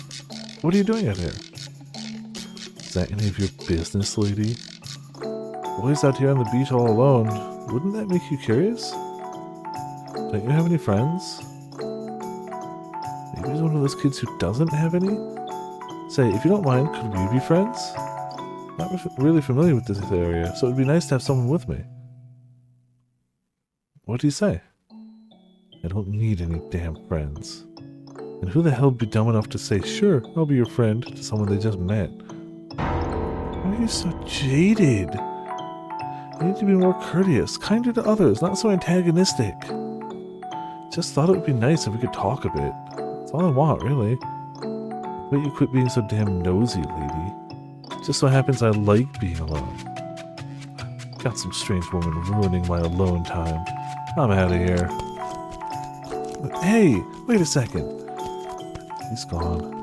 This is going to be really, really hard. Yeah, it is.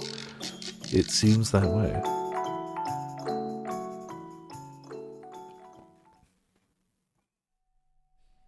Master. Master. Ah, you've returned to me. You suddenly started staring off into the distance. I was quite startled. Now let us continue our tale.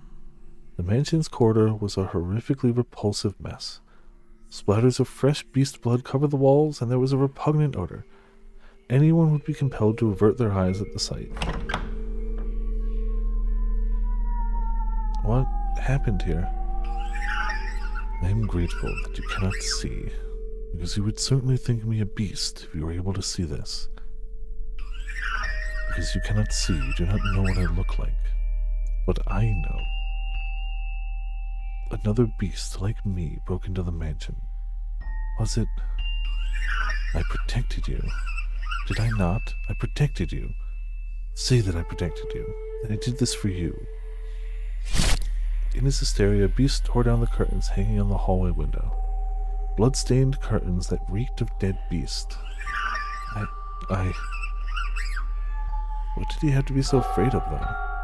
He'd exterminated the other beast encroaching upon his territory. I would understand if he had puffed his chest in pride, but far from that, his terror merely intensified.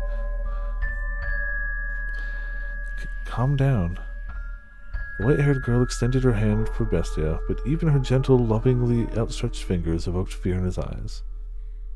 Instinctively, he feared anything that entered his territory, and then attempted to remove it. And driven by those instincts, he shoved aside the white-haired girl, the one he had said he wanted to protect. Being without sight, she had no way of reliably catching her balance, and she fell to the floor with a splash. But she had landed in the pool of blood left by the beast. Red seeped into her clothing, slowly spreading through the fabric. At first it looked like she had fallen into a puddle of fresh, bright dye, but before long, the red darkened into a brownish black. I'm sorry. I didn't.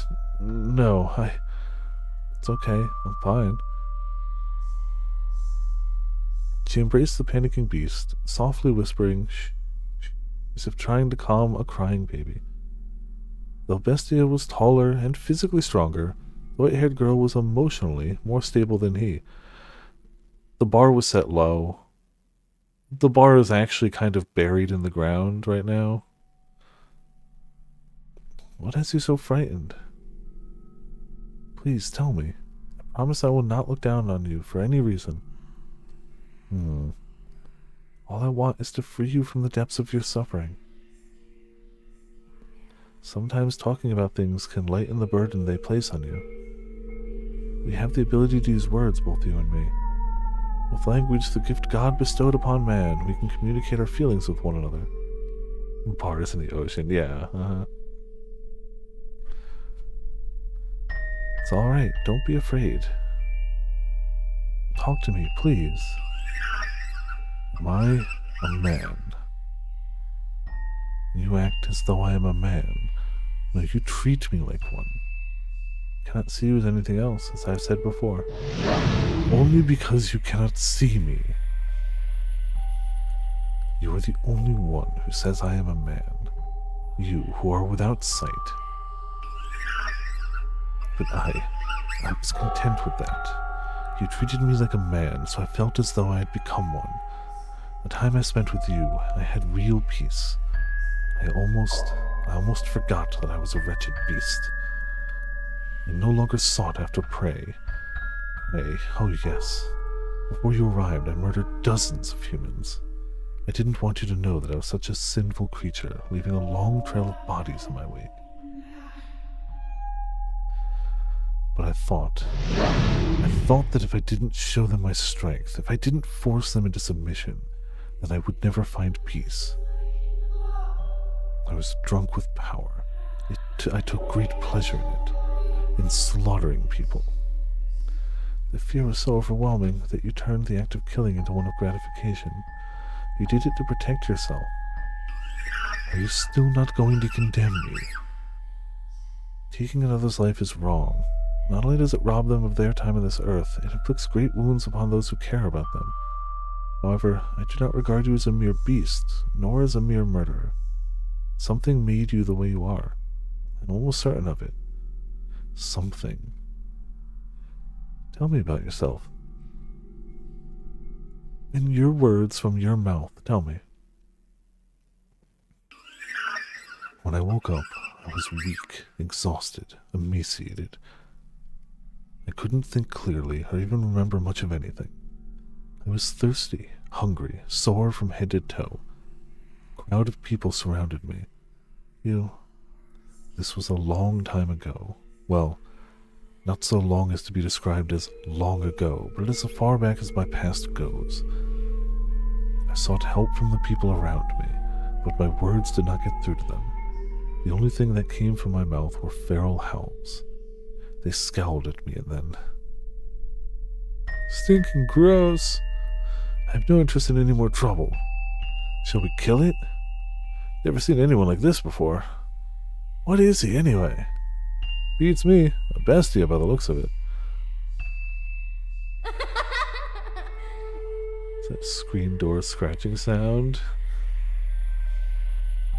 Oh, yeah. That's his language before he learned to speak English. Bestia! Bestia! Bestia! Bestia! Yeah, that's the language he was speaking before he learned how to speak English. Or whatever language they're speaking. To be fair, I don't know if what they're speaking is English. We're understanding it as such, but I don't know what language he's actually speaking. But before he learned human language, I didn't understand what they were saying about me. All I could pick out was the word bestia. The humans brought sticks and fishing poles with which they poked and prodded me.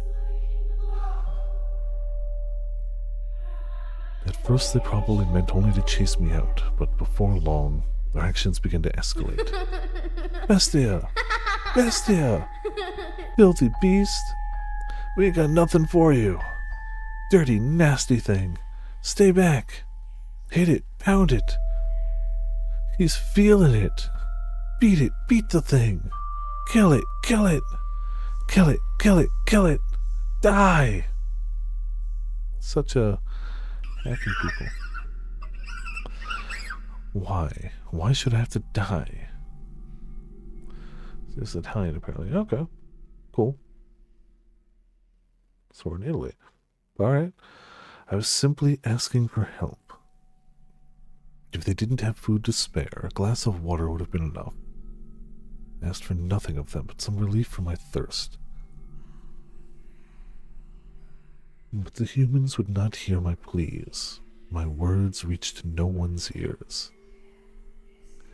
When they brought weapons and started chasing me around, attempting to kill me, all I could do anymore was run. And as I fled, I saw something. A child pointing to a wild dog covered in mud and shouting bestia. That was when I finally understood that I was a beast. That was why the humans wanted to exterminate me. I was neither cattle nor swine nor fowl of the air, but a vicious beast, the kind of creature that ravaged their fields. And so, you sought to prove your superiority to them. so you would never have to be called a beast or chased out of somewhere again. I was so close to forgetting it all. The time I spent with you was truly wonderful. I could forget about people calling me a beast, chasing me around and trying to kill me. I could forget about slaughtering them, painting the walls with their blood. I could forget about everything. I felt like I had actually become a man. But then it showed up. Another beast like me. It was my kin. A different individual, though, built differently than me. I am taller than it was, but it was a beast, and I too must be a beast. Regardless, I will continue to insist you are not, as many times as I must. Should you be troubled by these painful memories and attempt to cause someone harm again, I will be there to remind you of your humanity. Is that which you can see with your eyes, the whole of the world? I cannot see you, that is correct, but I can feel you, sense you, hear you, and I can learn what you bear within your heart. You worry, you fear, and you think. You also show concern for me. These things all prove that you are human. This woman, she really is going to change me. If I remain with her, I can become a man. It might be no more than an illusion, but with her near, it can become my reality. You calmed yourself down some. The hall needs to be cleaned. So it does.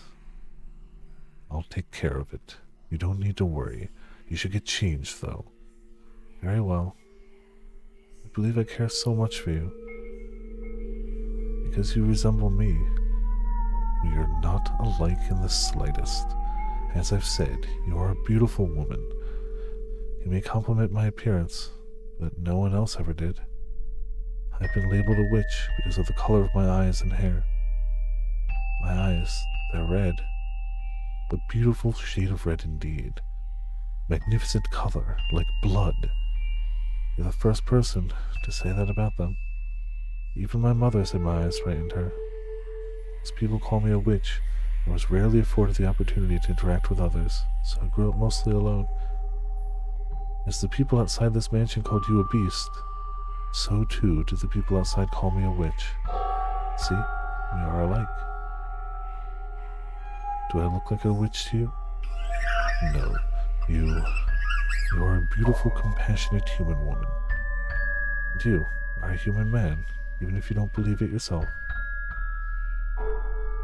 Yet again, Bestia found himself feeling grateful for the white-haired girl's blindness, for while he had just managed to put on a smile, tears were also rolling down his cheeks.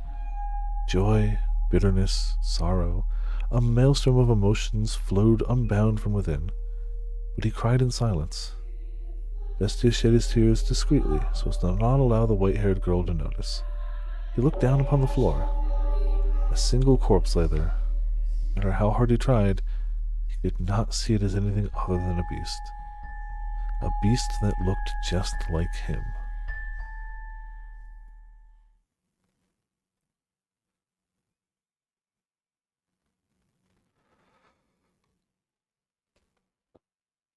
So the obvious answer is just blind the beast, right? Obviously, blind Bestia. That's the logical solution. Yep. He came from a faraway land across many seas. There was never any guarantee that we would see each other again, but I still believed that no matter how great the ocean that divided us, we were bound by our love. The only thing that needed stand between us was physical distance and his death. I wonder if he's here yet. Hello, my little ninjete? What has you so out of breath? Speak. Oh, don't scare me like that. Where did you pick up a word like ninjeti? I'm gonna pronounce that wrong every time. Differently wrong. Never took you for someone so pretentious. I'm sorry. You just looked so much like a rabbit there, the way you were tossing your head back and forth looking around for me. 14, you could use suspense. Yeah, clearly. Oh, you. Nijinechi is something you call a child. You're not a little girl anymore. Sorry, really. Don't be so mad, Pauline. Not mad at all. It's been a year and a half. We finally get to see each other again. That we do. Do you have any trouble out at sea? Did you fall ill or get caught in a storm or run into any kind of danger at all? It's the Dutch word for bunny. Okay.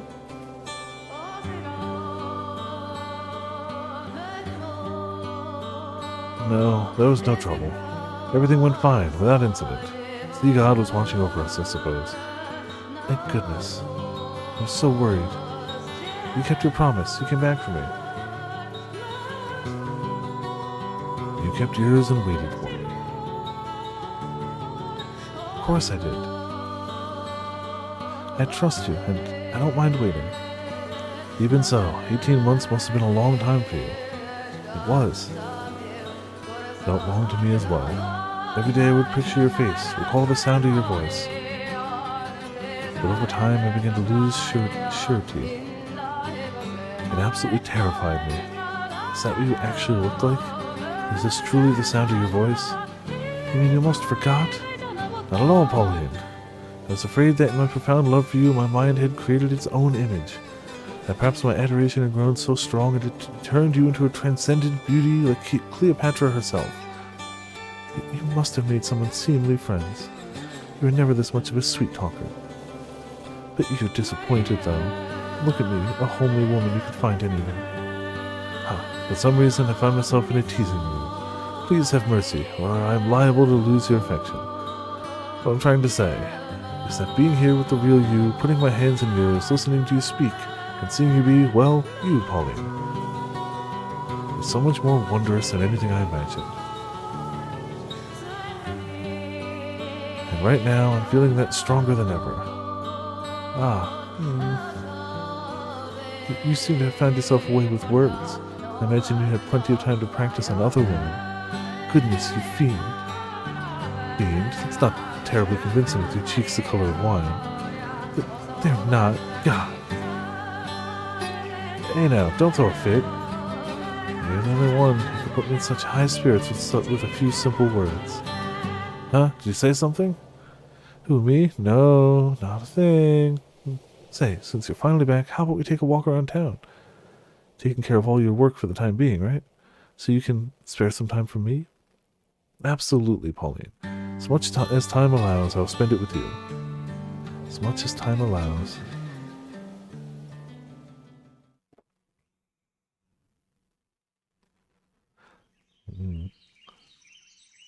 I also have no idea how Dutch works, so still no trace of them. It's been a week and I found nothing. Considering my time limit, it needs to change fast. Ninja. Okay. Ninja. That is definitely not how I would have said that was pronounced. Cool. Now it will never show up in this game again. Totally not what I expected. Considering that my time limit, it needs to change fast, but... excuse me, have you seen this man? This is a drawing of what he looks like. Sorry, never seen him. Even the smallest piece of information helps, if you've heard about anyone who might have seen him. Said I haven't seen him, so I don't know what to tell you. I'm a busy woman, would you mind moving aside? Sorry. I was told that my lover lost his life out on work. But I don't believe it. They haven't shown me a body, so the information has to be an error. No, they haven't shown you a body to save you from it. Well, to be fair, she mentioned that he picked up that word in his travels, so she is familiar with it, but it may not be her native tongue. But it also could be. Maybe it's just unlike him to talk like that, and that's what she meant. South of where she's from. Yes. Like, where they seem to be now, this village is south of where she's from. So somewhere else nearby. Yeah, that makes sense. I have to be the one to find him, to prove he's still alive. And she also didn't... I mean, she knows the local language, but it is not her native language, definitively. That's why she immediately spoke to the kid in the wrong language at first. I have to follow his tracks. I've heard word that remnants of his ship drifted ashore near this village, so if he survived, he must be somewhere nearby. I'm certain of it, but I haven't been able to find any information of the sort. The villagers aren't being very cooperative. They're all just reserved as the day I arrived. Rather, I get the feeling they want to stay as far away from trouble as they can. Excuse me. No matter what I ask, I can't get a straight answer from anyone. Everyone's still closed off because of the war, I guess. I don't have time for people to be glum, though. I feel like the melancholy after war ravages your town and changes the entire, power structure of your entire, 1700s area. I feel like calling it glum is a little underselling it. Ah, that boy, he's at the shore again. Always alone. God have mercy. You again? What are you doing here? Always so callous. I came to get sentimental and watch the sunset. So original. Says the kid who's also here. Shut up, kid. Shut up. What does it matter if I visit the seashore? The ocean doesn't belong to anyone. If I'm such a bother, then you're free to leave like last time. You are cheeky for an outsider. I know the rest of the village isn't being all that cooperative. Nope. This place is like now, closed off. It's not kind to outsiders. Are you really going to be able to keep up the search with the entire town stonewalling you? Yes, I will. I won't give up for any reason. I have to find him to bring him home with me. Lady, here. My name isn't Lady, it's Pauline. Pauline. Lady is Pauline. Pauline. Is this person you're looking for still alive? He is. He has to be. Is that so? Well, have fun with that. I doubt you're gonna get any help, though. Ah. I feel like this background music is very Bjork. Like, this track specifically is very Bjork. He really left. Don't lose heart, Pauline. If you lose faith this easily, you'll never find him. He is alive, isn't he? He is alive. I have faith. Believe. Oh, I thought you left. Take it. You're ruining the scenery pacing around the beach. Is this an orange?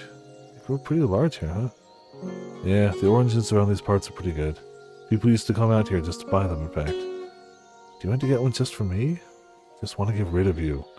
Once you finish that, get lost, alright? Thanks, I appreciate it. You're not so bad after all. Like I said, this isn't me being nice or anything. But Baka. Oh, there you go again. Yeah, I've got you all figured out, little man. Actually, a very sweet boy. Yeah. You were really trying to cheer me up, weren't you? Javi. What? My name. It's not little man, it's Javi. Alright then, Javier it is. No, not Javier, it's Javi. Don't see what the big deal is, but okay. Say, Javi, I really think we should be friends. What? Come on, let's be friends. Don't say you don't need any. You can make me friend number 1. We'll have lots of fun. You just want to use me in your search because you can't get the villagers to talk on your own. No, I mean it, really. You're wasting your time. Just as much trouble for them as you. Using me isn't going to get you anywhere. Trouble? What do you mean by that, Javi? Nothing you need to know, lady. Bye. Stay away from the shore. Hold on a second. What? Pauline. What? My name isn't Lady, it's Pauline. Listen to me, Javi. I have no intention whatsoever of using you. I enjoy talking to you, and I think it'd be fun if I could do it more. That's why I want to be friends. I can find you here at the beach, right? I'll be back, Javi. You won't change my mind. I will make you my friend, Javi. Oh, Javi? H sound? Oh. I mean, it's clearly a J.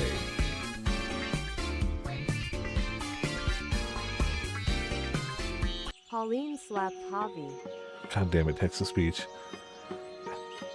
When even text-to-speech knows.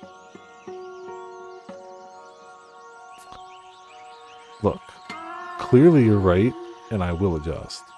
But also,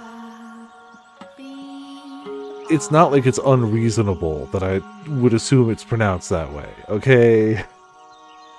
It's not unreasonable. What the hell, lady? Did you hear a word I said? I mean, I'm not trying to not respect. I just... How was I supposed to know? I don't need any damn friends. Stay away from the beach.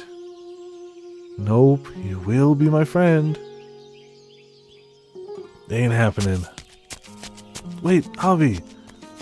See you again. I'm not kidding. I will come back.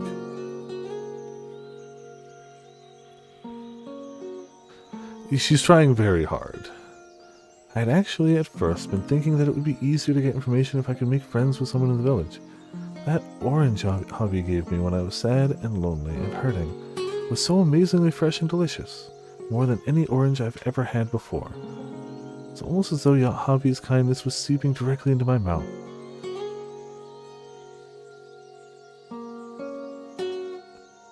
Sure. I'm sure we'll be able to get along.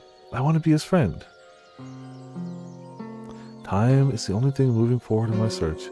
Some days I would ask my mom's friend, Orlando, to accompany me on trips around the village. But no matter where I go, I just hear the same thing. The view of the ocean always keeps me from getting too dejected. It's an unimaginably huge chasm that keeps us apart at the same time. There's something beautiful about the way the sea encompasses the entire world. The emerald expanse. It simultaneously robs me of him and soothes my heart with its stunning brilliance. Perhaps I feel such awe and admiration for it, because I was born along the seaside.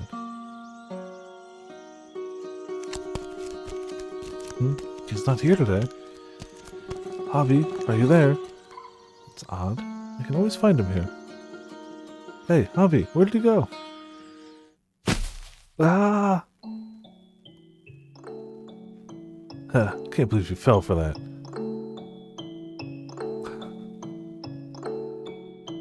A pitfall? Dude, really? It's not very nice, Javi. Why did you do that to me? Because you won't stop following me around. You have any idea how annoying that is? Doesn't mean you have to do something so cruel. Maybe now you'll learn your lesson and stay away from the beach. Wah, jerk. Wah. Hey. Wah. Wait, you seriously crying? You dropped her down a pitfall. Pretty sure I'd be crying if I went to go look for somebody and they intentionally dug a pitfall trap to drop me down. Yeah. That's not an unreasonable response. Hey, don't cry. Just kidding. I'm not crying. What? Come on, you were faking? You tricked me? You played the first mean prank job, Javi. You really scared me there. I kept telling you to stay away. It's your fault for constantly refusing to listen. Surprised you haven't gotten bored yet. You must have a lot of time in your hands. I most certainly do not have a lot of time. My deadline for how long I can be here is quickly approaching. But I'll just get depressed if I spend all that time searching. If I can't have some fun with you, Javi, then I'll have more energy. Fun, eh? So you still haven't found him? No. Don't even know if the guy's alive or dead, just... Forget it. I'm out of here. Oh, hold on a second. Ow. Ow. Come on, you're not gonna fool me again. No, I'm not joking around, I really... It looks like I twisted my ankle. Yeah, probably! You were dropped down a pitfall trap! You probably twisted your ankle! but I'll be just fine. Don't worry about me. Wait there. Huh? Come on, let me see your foot. Alright. Ankle swollen. Kidding. Probably because she was dropped down a pitfall trap. At least learn to land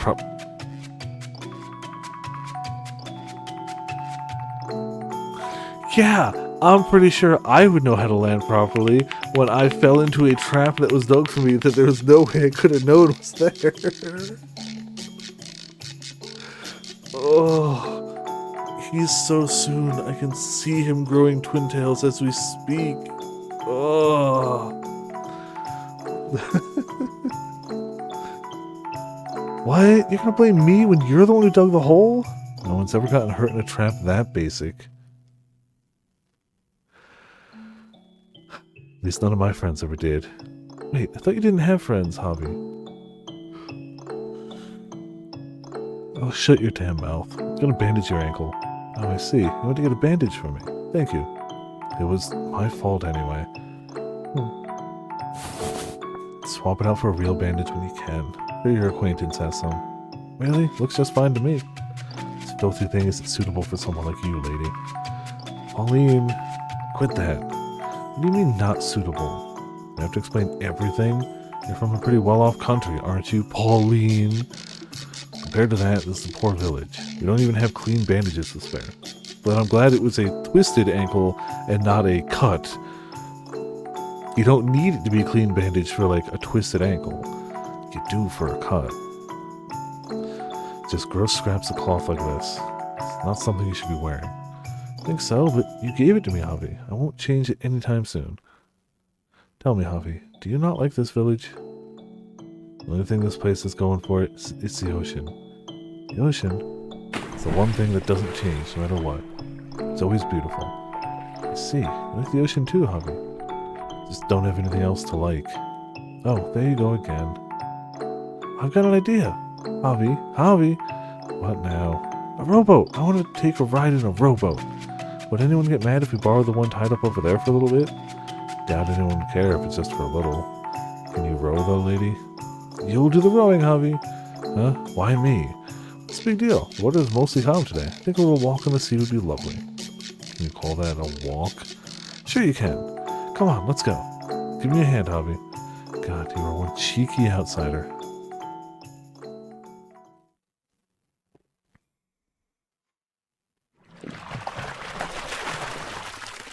Breeze feels different on the water than it does on the beach, wouldn't you say? Think so? All the same to me. No, it's definitely different. The smell of salt is stronger and there's more moisture in the air. It's kind of like someone gently caressing your cheek. I'm not getting any of that.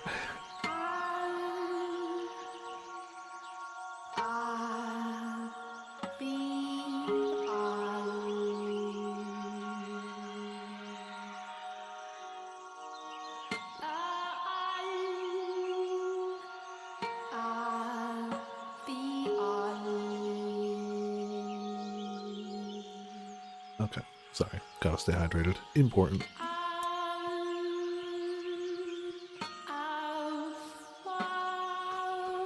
You are way too perceptive, lady. Am I? Close your eyes, Javi, and feel the breeze. I bet you'll get what I'm saying. Go on, close your eyes. No, I'm not going to. What? Why not? I just don't want to do what you tell me. Oh, no need to be petty. See, it's not always so kind. The hand that's gently caressing your cheek can be, in the blink of an eye, become a wrinkled hand of a witch that destroys everything it touches. The ocean is a scary thing. It's nothing we humans have any chance of standing up against. You're right. I know it very, very well. The man I'm searching for was in a shipwreck. I was told it killed him, but I refused to believe he would just leave me behind like that. Sometimes on a whim, the wrinkly witch might have mercy. Not so sure about that. I trust in the sea's gentleness. I don't think it's all scary. This soft breeze, these calm waves, they saved him, I'm sure of it. He loved the ocean too, you know. He was always looking far into the distance out across the water. His head held high, a stern, unwavering look in his eyes. I'm assuming he's your lover? Yes, He's very dear to me and I love him deeply. Oh, I see. He was really fond of the sea by my hometown. You live in a decent town. You live in a decent town, huh? Yep, it's wonderful. It's so peaceful and everyone's so nice. Not a single bad person living there. Oh, I know how. I highly doubt that, but okay. You should come visit my hometown sometime. Visit your home? Yeah, the ocean there is really pretty too. The colors are a little deeper than they are here. It's like so many jewels sparkling in the light. I'm sure you'll love it, Javi. I'd love for you to come and visit. We can go see all sorts of things. There's a shop that sells great ham sandwiches. Don't have the money for a trip. Maybe not now, but you could in the future. Or, if you're interested at all, I could ask Orlando to bring you back with us, Javi. You don't want to stay here, that is. Along with the guy you're looking for. Yep, I'm sure he'd be happy to have you along. Give it some thought. You would enjoy it, I'm sure. Sound like a child. Huh? Nothing. I doubt I could even get permission to leave. Permission? Oh, right. Are your parents pretty strict, Javi? No.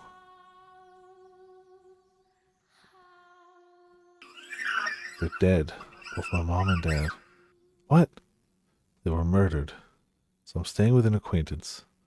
They would try to work me like a horse, though, so I sneak out here when I get the chance. Was it in the war? The war? What are you talking about, lady?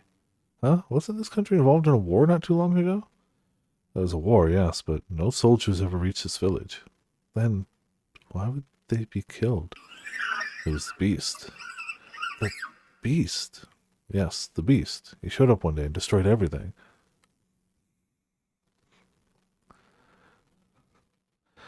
The peace, my family, my friends. Merchants and travelers visiting the village. Everyone and everything. He slaughtered everything, and then he disappeared. That man, that bestia, destroyed everything. He's a murderous beast. The whole village is terrified of him. They go through their days like lifeless dolls, enveloped in his storm cloud of terror. Bestia? A murderous beast? So the grim air hanging in the village isn't because of the war? It's because a beast has been killing people?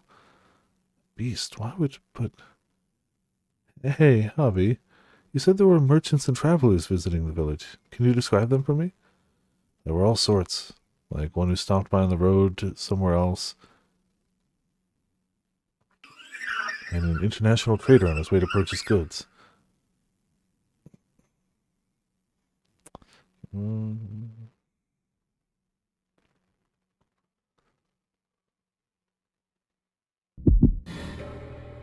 Water. Water. Water. Water. Water. I just need some water. Just some water. Will they attack me again? No. I asked, did they look like they were open to requests? No, they tried to kill me. They almost killed me. They threw stones at me. They did more than that.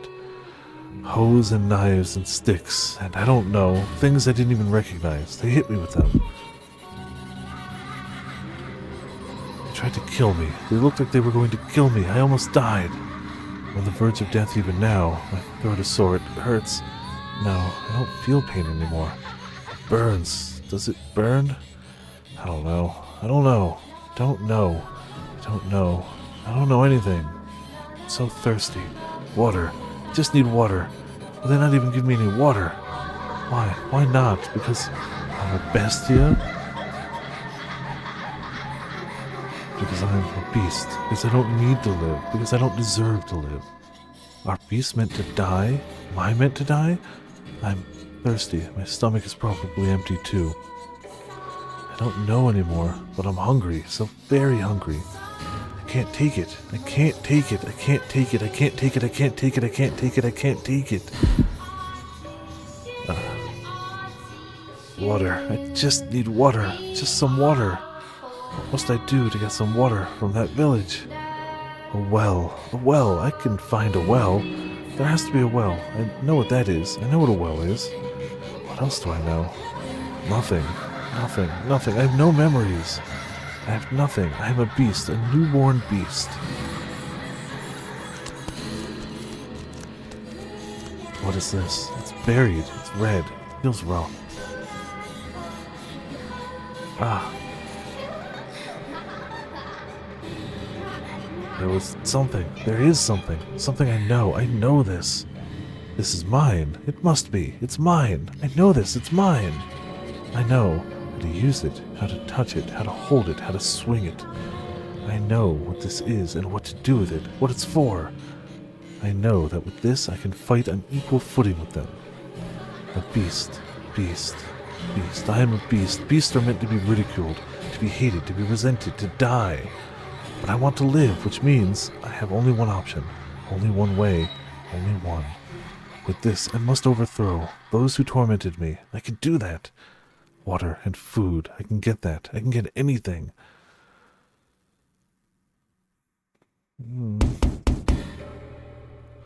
Who could that be at this time of night? Who's there?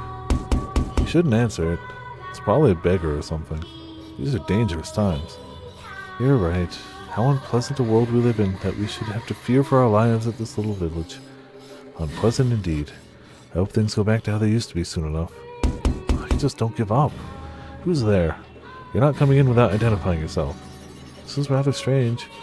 What's going on, Dad? Oh, did the noise wake you? It's nothing to worry about, son. Go back to bed. It'll quiet down soon.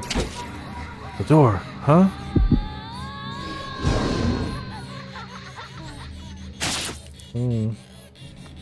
There go his parents.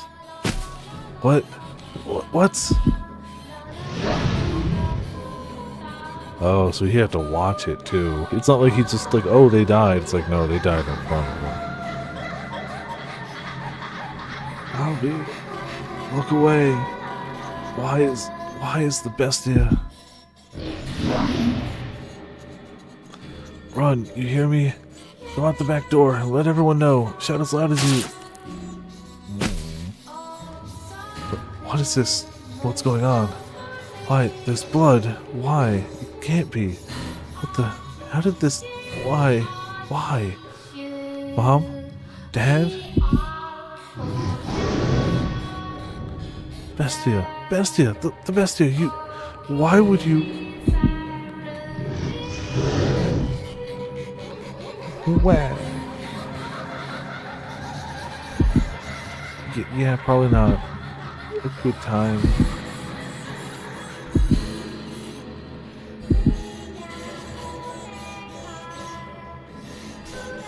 The line reads,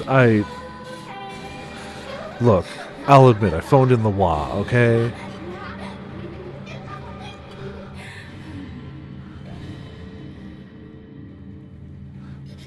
What's the matter? You sound like you're in pain. Would you like me to fetch you some water? Water. Don't touch me. Keep your hands off me. Not a particularly restful sleep, I take it. You, where are you hiding? Why did you disappear? You were always around before. Show yourself. Show yourself immediately. Where are you? Show yourself. If I did, what would you do then? Kill me? You thirst for blood, to instill fear, to live. In the face of your desire, others' lives are meaningless. That's the kind of man you are. Or do you intend to pretend that you never did anything of the sort? Shut up, shut up, shut up! I couldn't help it. I wanted to live. I didn't want to die. Yes, yes indeed. That's the kind of man you are. You'll kill for your own sake. Kill a child's mother and father as he stands there watching. They tried to kill me first. All of them. The entire village. Calm yourself. Who are you speaking to? Please get a hold of yourself. Silence. Stop talking. Keep your hands off me. I'll kill you too.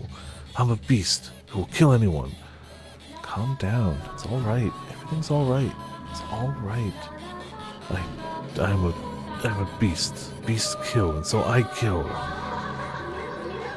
Breathe slower. I will not harm you, and you will not harm me.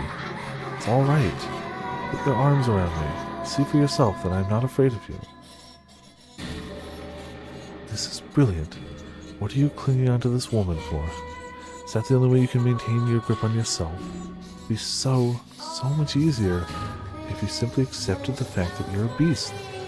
You've always been one, haven't you? Can a beast cultivate love like a human? Weep in sorrow like a human? No, they cannot. It's utterly ridiculous. Shut up! Shut up! Shut up! It's all right. I'm right here. I'm right here. Can I trust you? Of course. This little facade will be over soon enough. It will end at that woman's hands. Because that's what she's here for. To crush your soul into tiny pieces. I don't hate Holly. I just didn't know how to pronounce his name for a few minutes. We met 3 years ago. I thought for sure I would get burnt, sitting beneath the hellishly pounding sun on that sweltering summer day. It's only ever on days such as those that we end up having lunch outside. Not just out of the house, literally outside. The heat was searing. I could hear the cry of seagulls from the restaurant's terrace. I remember that day clear as crystal. Ah yes, I have to say, the food here is spectacular. And I love that they gave you so much meat. Though I thought my gut would explode the first time I saw it. Wouldn't you say, son? Indeed. Yes, it is. With the look in your face, I'd say you're already feeling it. You're not going to make it in time in this line of work without a big old stomach, son. A huge fan of this country's food. One taste and you never forget it. I'd like to bring the entire cuisine back with me if I could. This is the first time we've seen you in how long? And you're talking about food? First thing you asked when you arrived was, is the restaurant by the seaside still open, for goodness sake?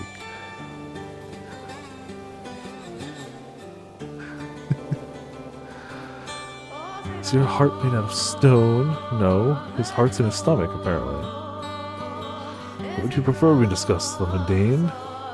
Why don't we talk about the market developments and our spices inventory? That's not what I meant. It's hot. My parents' relationship's on thin ice, but the air feels like it's on fire. It's much too hot. My dad loves the seaside restaurant. He actually specializes in fish, but he always asks for meat. Though always isn't very often. He's out of the country most of the time, so we rarely eat together as a family.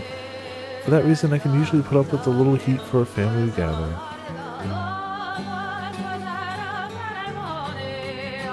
Today, however, is awkward. Go on, son, dig in. You can't find food this good back home. As you say, every course the table is lined with meat. Even I'm starting to feel heavy in the gut. At this rate, I might turn into meat myself. What kind of meat would I turn into, then? I guess beef, maybe, if the meal keeps on like this. Just how much food are you planning to order? I can't believe you. Why did I ever marry you? Come now, we're out as a family. You could stand to be a little more pleasant. And who do you think is making me unpleasant? Now.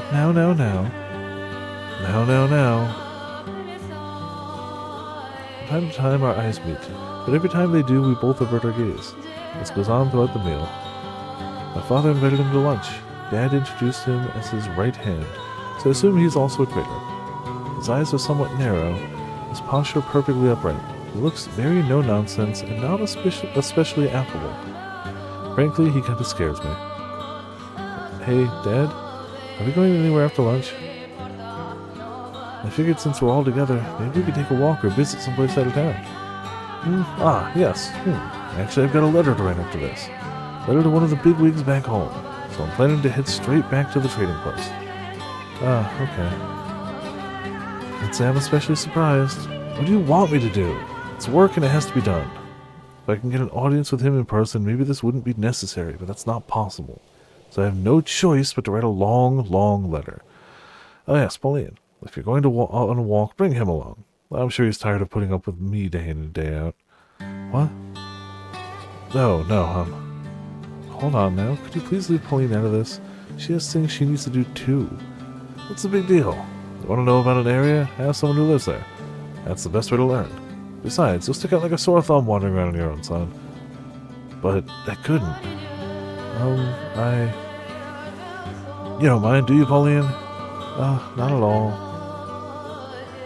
God, you're the most inconsiderate man. Mom says, then leans in and whispers to me.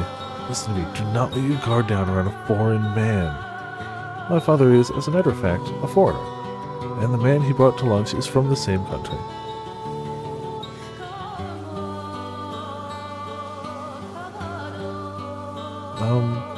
This is the park. Indeed it is. It is a park. My assignment to show this man around town is, to be honest, going quite horribly. This is a park. No, just no. Couldn't you come up with anything better, Pauline? I don't know anything about the history of this park. In fact, I don't know much of anything about this town's history. Just sort of walk around every day, not really paying it much mind. Wouldn't someone more knowledgeable make a better guide? I can't do it. Don't ask this of me. Also, he doesn't talk very much, and he's got this perpetually stern look in his face. He really does scare me. Don't worry, Mom. Your daughter won't mistakenly fall for a fork.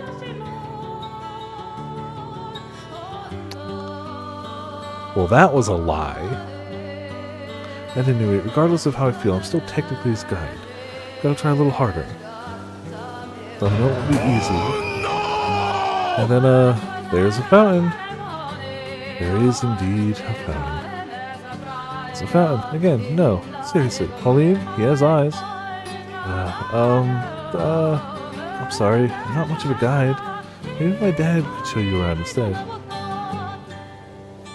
No, don't worry about it. I think you're doing just fine. In fact, sorry you got roped into this. I doubt you much enjoy having a walk around town besides, someone like me. What? No, that's not it at all. Oh, is that so? I'm glad to hear it. Here's an idea. Rather than guide me, how about this? Why don't you show me what you usually do? The places you normally go. Do you really want to see that? I prefer to see the town through the eyes of a resident. To see it for what it is, instead of what makes good sightseeing. Alright then, I often get ham sandwiches from the shops near here. Having lunch on the wall by the fountain is the most wonderful thing. Look over there. See the butcher shop and the bakery next to it? I buy bread from the bakery, bring it to the butcher, get a few slices of ham, put it on the bread. It's absolutely to die for. But we just had a huge lunch. I'm not getting one right now. Also, please don't think I'm as carnivorous as my dad. Sorry, I didn't mean to imply any such thing. Jeez. Wait, hold on. Did he just smile? He did. It's a small one, but he did. He can actually smile. Being human, that should be obvious, but it's kind of strange seeing him do it. Maybe, just maybe, we'll be able to get along even just a little bit.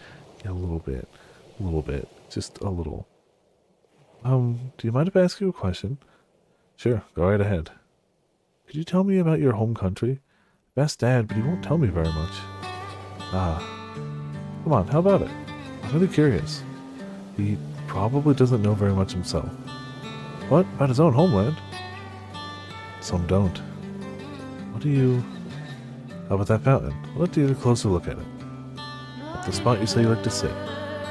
Okay. What was that just now? Did he dodge my question? Is there something he doesn't want to get into? From this angle, it looks like the fountain's sitting atop the ocean. Yeah, it does. It does. If you want, we can go to the beach. It's a straight walk from here. No, I like this view. The sea's a pretty color here. You can clearly see the white of the fountain upon it. The sea's a different color than the fountain. It is, in fact. The sea is often changing colors itself, but out on the water, it can be easy to overlook. It can be the color of emeralds, or deep blue like sapphire, or almost black like obsidian. The sea is a face, and with it, many expressions. I'd like to see that. Maybe I'll ask Dad and get him to take me out on a ship. You have quite the adventurous spirit. Not many women say they want to ride a ship. You think? I want to go everywhere. I haven't been before. I want to see for myself that the world extends beyond this town. It's a fine ambition. Hopefully the time will come when anyone can have access to a ship with relative ease. He actually smiles quite a bit, I guess. And we seem to be talking pretty comfortably, too. He's a lot more friendly than he looks. He appears almost noble the way he looks out at sea, his gaze steadfast and unwavering. Oh dear, that was close. He almost deceived me. He's a foreign man, and I'm simply his guide. You mustn't think you've grown close to him just because you were able to hold a brief conversation. By the way... Pardon me? Yes? That outfit you're wearing. What, this? Oh yes, it's absolutely splendid. My dad brought it back for me. It's of a peculiar design with unusual accessories. The moment I saw it, I said, "Oh my! Oh my!" I said. "So pretty, I want to show it off to everyone." I see. Oh, it's just so magnificent. He actually has a decent eye for clothing. I guess he has more in that head of his than meat. Actually, I brought back that outfit. Huh? When I heard I was going to meet my boss's daughter, I thought it would be best if I brought some kind of gift. So I had a tailor imitate the style of my homeland. I'm delighted it's to your liking. What? Hold on a second. Yes? So you're saying these clothes I'm fawning over were given to me by you, and you had them made for me? Indeed. And completely oblivious, here I am wearing them now. More precisely, you've been wearing them since lunch. Why didn't you say something before? This is humiliating. I want to bury my head in the sand. But I thought you liked them. I do indeed, but having never met you, I wasn't sure what colors you liked, but I was relieved to see you wearing them. They look nice on you. He says with a smile. He's always standing up perfectly straight, always looking stern and no nonsense. He kind of scares me. But he's a gentleman. I'm going to go change. What? I'm going to go change. I'll be back in 5 seconds, so just wait there. 5 seconds. 5 seconds is infeasible. Oh God, help me, Mom. I really, really need your help. Because my heart just skipped a beat for a foreign man. That took like 2 minutes. From, no, I could never, to, uh-oh. Oh, is that so? Very well, then. Oh no, thank you for the information. I really appreciate it. And don't worry about me, I'll keep safe. Goodbye. Shortly before I arrived at the village, a beast appeared, killed a number of villagers, and then disappeared. Ever since then, the village hasn't been itself. There's a cloud of gloom hovering over it, fear visible in everyone's eyes. At first I thought their fear was of the beast returning, but that's not quite right. The troubles with the beast are in fact still ongoing. Javi. Hey, I hear you were asking about the beast? Yeah. Talking about the beast is a taboo. People are going to push you away even harder now. But I guess you are leaving in a few days. People going missing. Your beast problem is still going on, isn't it? Huh? Asking around and beginning to piece things together. When the beast first appeared, you chased it away. However, later, the beast came back killing villagers. After that, the beast disappeared, but villagers began disappearing too. Once a week, someone would just be gone. And even as the weeks passed, none of them ever returned. The people of the village think the beast is responsible. They think it's kidnapping villagers. That's right, this village is under the beast's curse. So you're better off forgetting about this place and the savage beast that dwells nearby. You don't belong in a place like this. Go back to your hometown, where it's peaceful. That's the kind of life you deserve. Javi. What? I want you to be honest with me about something. Where does... I won't tell you. Why not? They told me that you would know where the beast is, Javi. I heard from the other villagers that once you chased the beast... Sure you didn't mishear him? No, I'm positive. You know where the beast ran off to, where its hideaway is. You chased after it, found its den. And then you came back. That's what I heard. Didn't you? Why did you keep that from me? When you told me about the beast, I asked you to tell me everything you knew, Javi.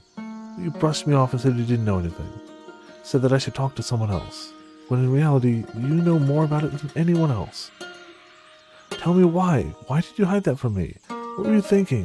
As you watched me frantically start asking around the village for more information. Were you enjoying yourself? Tell me, why are you always so mean to me? I mean, this specific case is not being mean. Shut the hell up. True, it's not, I mean, the beast isn't kidnapping them, but he is playing a part. Like I could actually tell you that. What did the village tell you about me? Did it go something like this? That kid couldn't even take revenge of his parents? That he's a damn coward?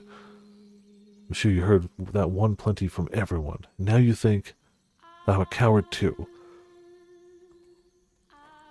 I don't. Yeah, it's true. I went after the beast. I chased it down the night it killed my parents. Hiding around back, I saw it slip into the forest. So I went after it, chasing it until I reached its den. I despised that bestia with everything I had. It murdered my mom and dad. It murdered my friends, the kindly priest, even every decent person in town. I needed to get revenge for what it had done. It was my duty to bring retribution upon the beast that stole everything from me. So I tried to confront the bestia, but I couldn't do it. Not only could I not stand up to it, as soon as it turned around and I saw its eyes, its bloodshot eyes and black irises, I couldn't move. Javi. Yeah, that's right, I was a coward. I watched it as it killed my parents. I'd even followed it home. I couldn't do anything. Anything except run, flee, screaming in terror. It was all I could do. Javi, that doesn't make you a coward. If the beast really was that terrifying, I was supposed to stand up to it. That's what the rest of the village would have wanted. Someone to eradicate the bestia. When I came back, having accomplished nothing, everyone was so harsh. Yeah, the same people who also did nothing? The same people? You're telling me that the same people who you could tell them where the place was, instead of being like, well, fine, tell us and we'll take care of it, went, wow, you suck. Man, you should have done it. You had the chance. I mean, now we'll never have the chance again because, you didn't do it. Us? No. Don't tell us where it is. It's too late. You already screwed it up. You ruined it. You coward. What did you even go out there for? Constant ridicule. What right do they have to... If they really want him gone, they could all go together. Every now and again, somebody speaks sense, No one's got that kind of courage left.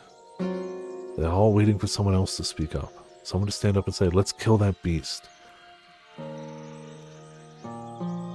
But no one has the guts to take the initiative. It could have been me, but the moment I fled back to the village in fear, I lost that qualification. You think that was just me being mean? Huh? I didn't tell you where the beast dwells?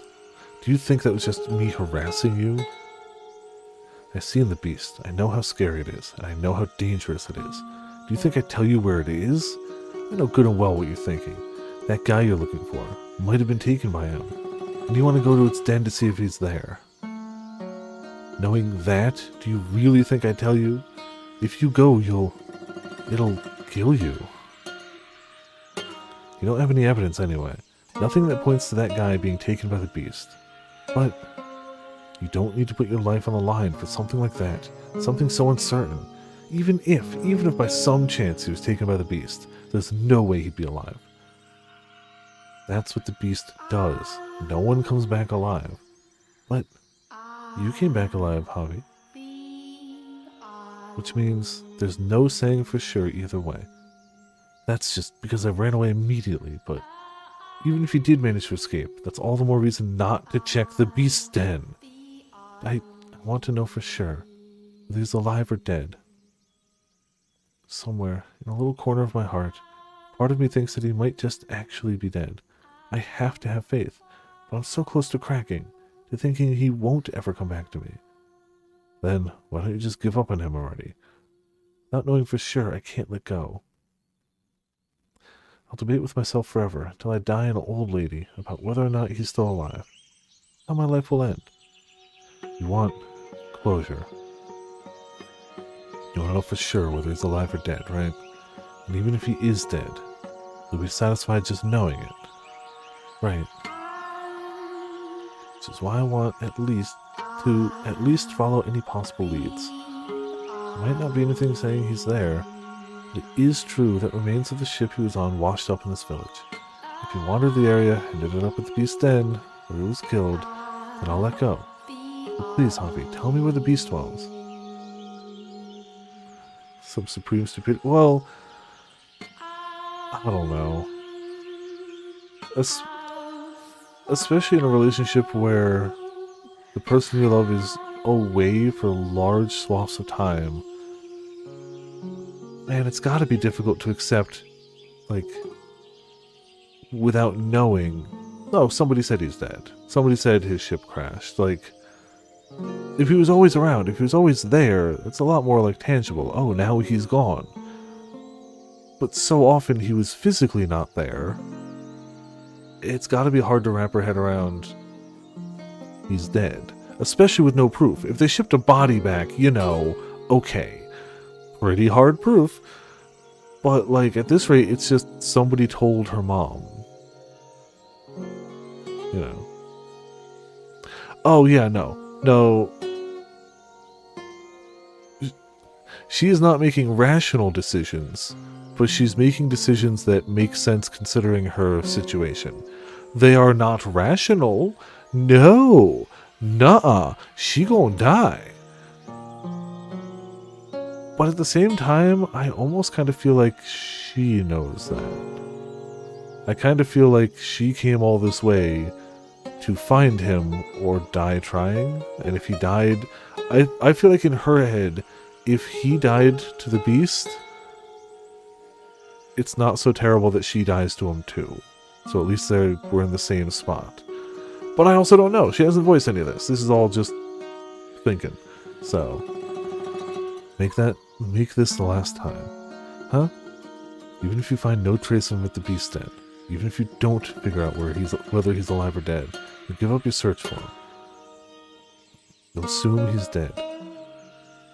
If you don't reach some conclusion, you'll just keep searching, keep going to dangerous places, keep putting yourself at risk. I want you to stop that. To stop. Go back to your town and live a normal life. Settle on an answer. If you can promise me that, I'll tell you where the beast den is. Okay, I promise. This will be the last place I look. Yes, this will be the last place you look. I feel that is a truthful statement more than she knows. Do more things. First, I'm going with you. What? But I thought, isn't it dangerous? Exactly. Can't let you go alone. I have to go with you and make sure you don't do anything stupid. Alright, fine. The other one is, you will not enter the den. You don't understand just how dangerous the beast is. It knows no mercy. It indiscriminately attacks any human it sees, so you can't let the beast find you. You just examine the den from the outside. When you're done, back to the village. Understood? You need to promise me this. Okay. She's gonna break that promise immediately. Alright, one more thing. I thought it was just 2 things. This is less of a promise and more something that would be nice. I decided when we make it back to the village, I actually would like you could take me to your hometown. Javi, I'll figure out some way to get permission, and I'll do my best not to be a burden on you. I'm still just a kid, and there's not a whole lot I can do even in a better place. But I'm surprisingly skilled with my hands. If you have work for me, I'll do anything. So, there's that. Yes, of course I will. We'll go back to my hometown together, and I'll show you all around. Yeah, absolutely. Just like bringing the death flags up the flagpole, one after another. Oh, dang. I didn't actually read that one, did I? You can get some... I'll show you all around. You can get some great ham sandwiches there. We'll eat them together at the park. You told me that already. Are you ever not hungry, lady? Ah, you just laughed. You just laughed, Javi. Whoa, back off. Did not laugh. Nope, you definitely laughed. You're kind of cute when you laugh, Javi. Come on, do it again. Go on, like this. Shut up. Stay back. Stop it. Don't touch my cheeks. Oh, I wanted to see it again. Not your plaything. Excuse me. Anyway, set off tomorrow. We will return before it gets dark. You will keep your promises, and you will not do anything dangerous. Got it? Promise. Thank you, Javi. I don't need your thanks. Thank you. That thank you is not for him agreeing to tell me where the beast den is, but because I can see that Javi is trying to save me. His care calms the turbulent waves that have been crashing inside me. I was always anxious. I always believed. I always thought I'd see him again. But I also recognized that I was practically living a fantasy. I was just too stubborn to admit it. I certainly won't be able to change how I feel immediately. I'll probably continue loving him. Nevertheless, Javi's words resonated comfortingly within me. I can see, if but vaguely, a new path, a new way of life appearing before me. That's what he did for me. I will make this the last time, my final attempt to find him. No matter the outcome, I will stop stubbornly believing he's still alive, and then I'll find happiness on a different path. Yes, a final fantasy, indeed. Master, wow, you've awakened. You gave me quite the startle. Do you not remember? You suddenly started staring off into the distance, and you would not respond to anything I said. Thought you were playing a prank on me. Your hand? Oh yes, I did not let go of it. For if I had, we would be in quite the predicament. Someone approaching the mansion, you said. We saw them. Those images were not shown to you by me. Yeah, because everything he's being shown by her is from the point of view of the mansion, right? Specifically. We're not seeing things from her point of view, it's the mansion showing the stories. So it is a little weird that he keeps seeing things that are from outside the mansion, which she clearly is not seeing. If you saw something, then it was by your own powers. But if you think about it, that is nothing unusual. You are, after all, the master of this house. You should, in all actuality, be able to do anything I can do by yourself, master. So it is very possible you could have knowledge that I do not.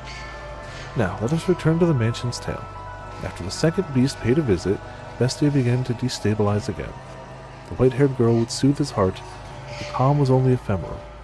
Ephemerals were the great words. Love that. He was like a cracked glass ball. If you dropped him, that would be the end. If you put too much force into handling him, he would shatter. He was very difficult to care for. And cracks do not heal. The damage still remains, even if the two sides appear to be held together firmly in place. Furthermore, they slowly, gradually, and without intervention spread.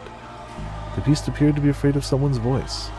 He would on occasion stare into empty space and shout, cover his ears, and groan. One day, he shattered all the windows in the mansion, crushed the silverware I had just polished to a shine, and destroyed all the mirrors. I assumed he did not want to see his beastly self. More. There's more. There's still more that reflects my image. Windows, mirrors, vases, dishes, they all show my reflection. What are you doing? I have no need of anything that reflects me. You can understand that, can't you? Why? You're going to cut your hands like that. Tracing the wall with her fingers, the white-haired girl approaches Bestia. She stretched her spindly fingers out towards the beast's rugged hands. His hands were wet with blood from his frenzied attempts to destroy anything reflective in the house. Figured I hadn't saved it a bit. Look at all these cuts. Stop. We're going to dirty your hands. Get back. No, I will not. It's no use. No matter how many times you call me human, the mirrors tell another story. Not just the mirrors. Everything reflective shouts beast at me angrily. Look at how precarious I am. It's hideous, pitiful. I thought it was all over when I protected you from the beast. But that image keeps coming back to me. The sight of another beast clinging on to me. I can hear its voice. It says I was only ever a beast. Voice? Whose voice? So you don't know. So you can't hear it. You're fighting against something beyond the limits of my perception. Fighting? No. Only if it were a fight. It speaks the undeniable truth. As I have said before, you are not a beast. You look like me, I am certain of it. Your eyes. What? Your red eyes. They show you nothing. They show me what I am. They show me the difference between us. Are you afraid of my eyes? If my eyes cause you fear, you can see in them your reflection, then you are welcome to destroy them. Rip them from me with your own hands. I have no need of them, after all. Why? Why would you go so far for me? You... The voices say that you're laughing at me, but deep down you ridicule me. Do you believe that? For all the time we've spent together, I don't know. I'm starting to lose confidence. I believe you. I think I believe you, but I find myself wavering. Losing sight of myself and of you, of everything. In all my memories, I am a beast. The voices say I was always this way, which I suppose means I am a beast. I can't be anything but. Do not trust the voice. Trust me instead. I do not want to make another mistake. To do something like run away because I'm so weak-willed. Do not understand this woman. She is so pure-hearted, so beautiful, like hope personified. I want to understand, to believe her. I was sure I could do it, but I keep failing. It's like staring into coffee. Yeah. Why am I losing my grip on everything? Words not enough to convince you. What? Are words not enough to convince you that you are not a beast? Then see for yourself, feel for yourself, that there is but one difference between us. What are you doing? I assume our skin and our hair and our eyes are different colors, but those do not count as a difference. The only thing that differs between us is our sex. Hold on. In his utter shock, Bestia was frozen in place, and he was right to be surprised. The sound of rustling fabric shook the air in the forlorn mansion. She had placed her hand on the sleeve of her garment and began to disrobe. Before long, gaze upon me. She was standing there completely undressed. Her body was incomparably beautiful, slender, not an ounce of excess fat on her. The sight of her was impressive, almost divine. Even I let out a gasp when I saw her. See for yourself. This was the first time Bestia had seen the white-haired girl unclothed. Though they slept in the same bed, as I said before, they did not have a physical relationship. She grasped his unmoving hand and guided it toward her. She moved his hand across her flesh, along the curve of her shoulder, down her arm, and pressed it against her chest firmly enough for him to feel her beating heart. Do you think this caused a stirring within him? Is there any man for whom the touch of a woman's skin would not? Quite a few, actually. But, you know, I get what they're saying. Especially one so beautiful as her. However, he was not aroused. Why do you think that was? As a beast cannot lust after a human? I believe you know the answer. Are you crying? Could you smile for me? What? I want to see you smile. Like this? I'm not sure I'm doing a good job. No, you're doing fine. Your smile is so pretty. It calms me, warms my heart. I think I know someone somewhere who has that same smile.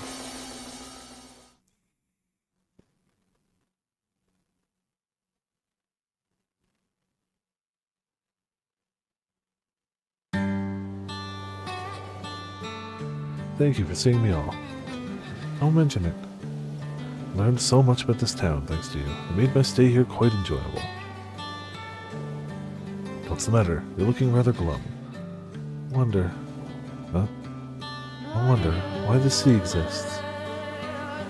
I was born in a port town, so it's always been there for me. This huge, never-ending, expansive, magnificent ocean. Far too big for a single measly little human like me to cross. It's so pretty.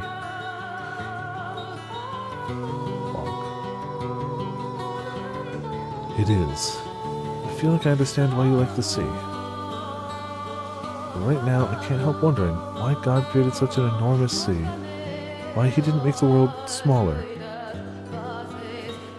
I'm sorry. I'm talking nonsense. Not at all. I'll probably be back eventually. That's just part of the job. Will you have lunch at the seaside restaurant again? Quite likely. And I bet I'll be mostly meat too. Is your stomach able to handle it? I'll train up for the next time.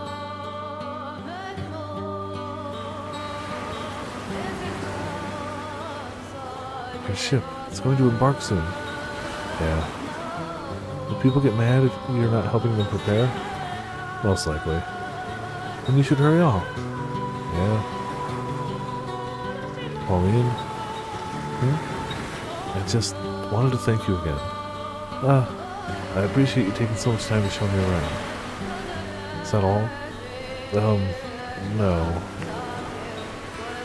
I don't know why, but I was considering leaving without telling you this. I'd like you to tell me.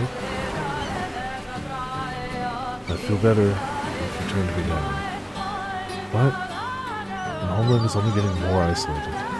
Unlike your country, mine is not eager to associate with the rest of the world. Probably don't even have their patronage anymore. What I'm saying is that I have absolutely no stability. Can't even say for sure whether I'll be back. So, you're right, there's nothing but obstacles. I'm sure my mom would be opposed as well. She definitely would, yes. But I've fallen for you.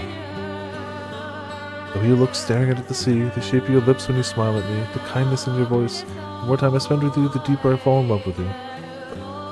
The whole world could separate us, and these feelings would not change. Well, bam, you beat me to it.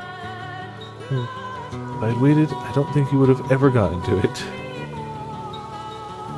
I'll say it myself too. I love you, Pauline. I fell for you the moment I first saw you. Promise, we will meet again. I promise, I'll be waiting. Thank you. It's visible in both of our eyes. This love, strong enough to wash away all our tribulations. It's all right there, plain as day in each of our eyes. Mine and his.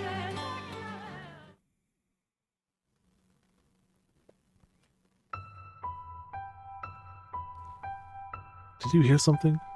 Huh? Sounded like someone's voice. I didn't hear anything. Must have been your imagination.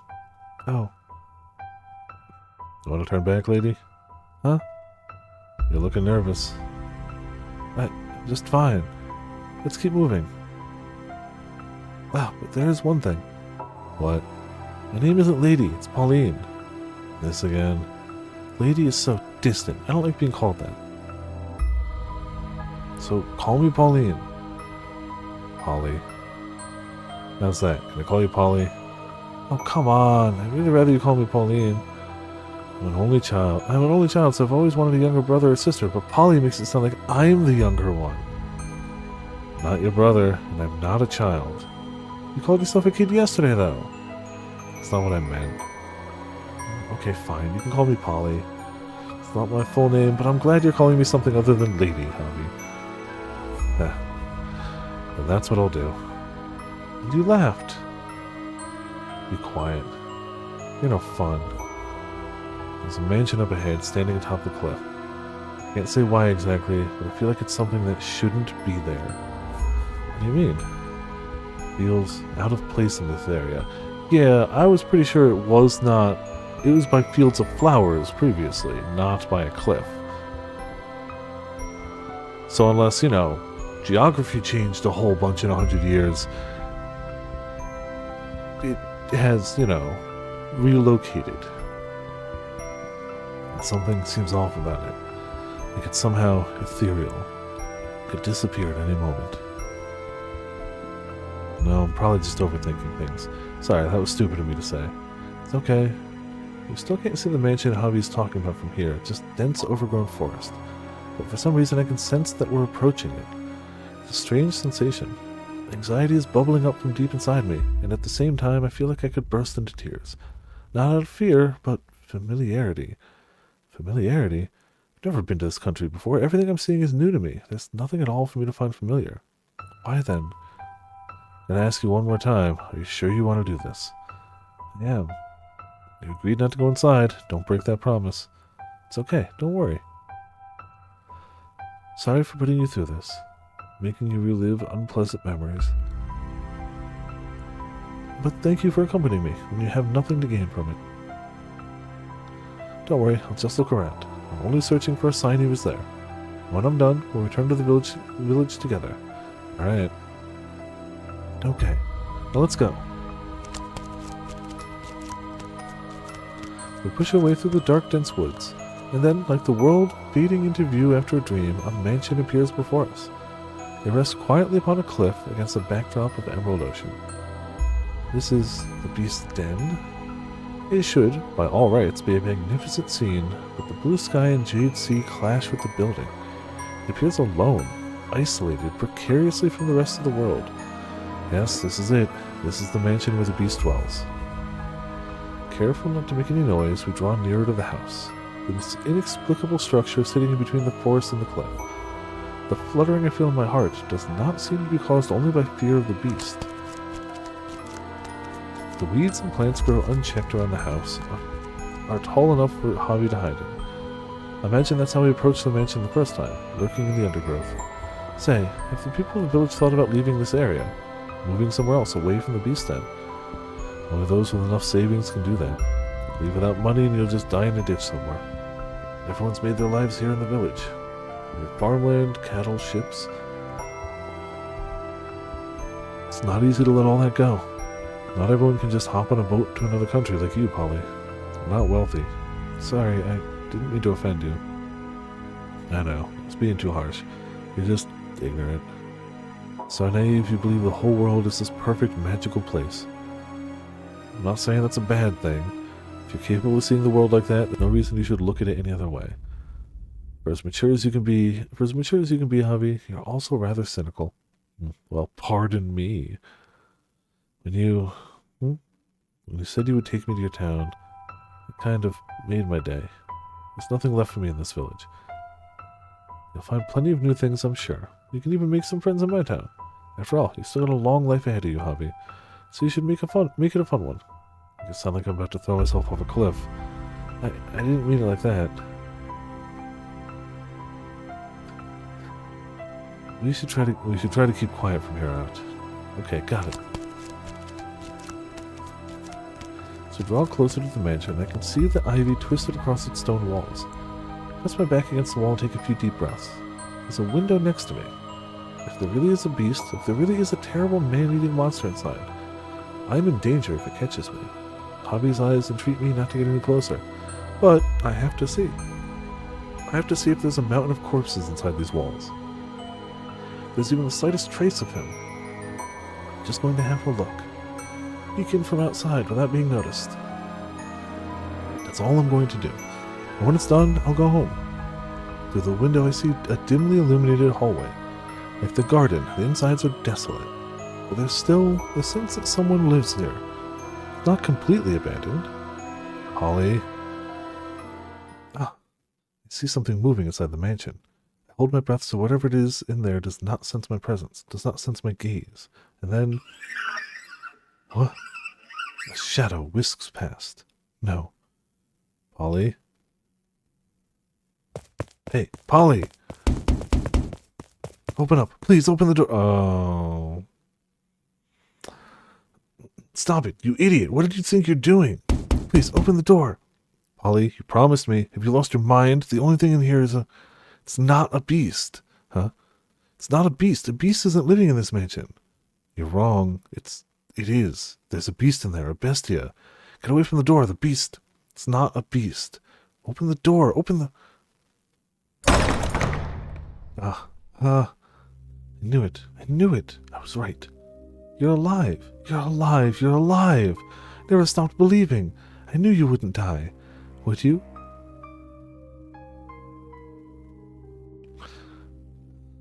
Yukimasa?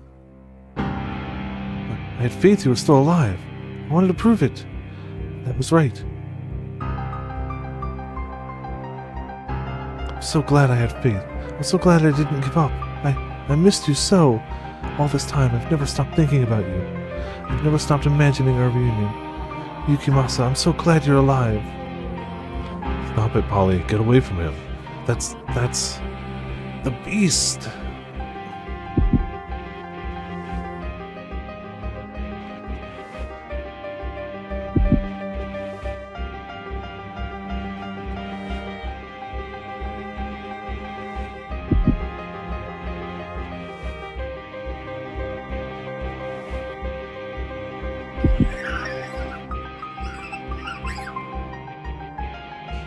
You'll kill me if I don't kill you, and so I must show you that I will. I must show you that I'm serious. I must kill you, you just won't understand.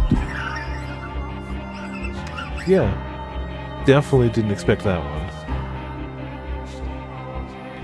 I mean, the ways they described the beast were yellow skin, smaller eyes, That was what set the, and clearly not the same language. That was what set them apart from the village. That was what the village declared them as a beast and an outsider. And you know, definitely in my mind I thought like, you know, beast, but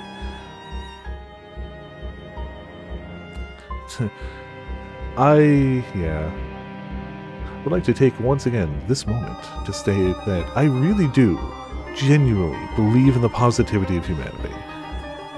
There are dark sides to it. There are definitely times and places and people. But I do really and truthfully believe in the positivity of humanity. But I also play games like this, so you know. You just won't understand. I don't show you firsthand. You just won't understand. I'll make you understand. I'll make your flesh and bones understand. I'll kill you. I'll kill you.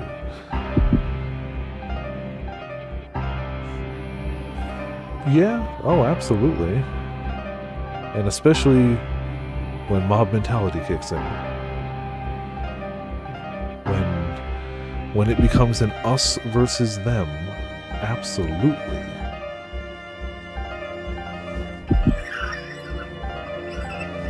I disagree.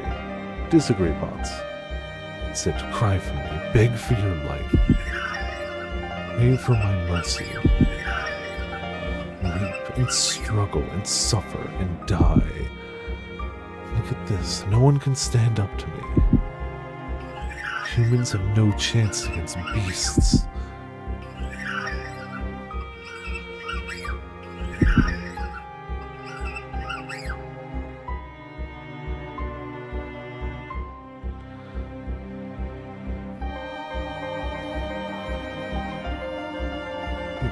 Yukimasa, what's wrong? What? What's the matter? It's me, it's Pauline. I came to find you. I've missed you so much. Yukimasa? Sorry, I still don't understand your language. Wait, where are you going? Stop it, Polly. Don't go after him. Polly! I mean, you know, when you picture yourself as a beast for long enough, you just grow fangs. That's how it goes. Why? Why are you running from me? Don't you recognize me? It's Pauline, your love. But why? Katana? Why would you point that at me? You're scaring me. What's gotten into you? Hey, what's the matter? Yukimasa, do you know who I am? Oh no. This already happened, didn't it? We already saw this from his point of view, didn't we? Yeah. This isn't a new sequence. This is just the same sequence in a new framing. Yup. What happened? You used to be able to speak my language so fluently. Let's talk. What do you say? Put that thing away, please. It's dangerous.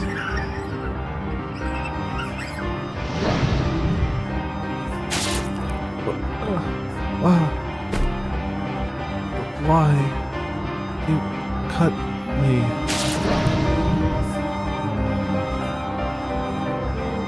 Yes, this whole game, this whole chapter has definitely bounced around time a lot.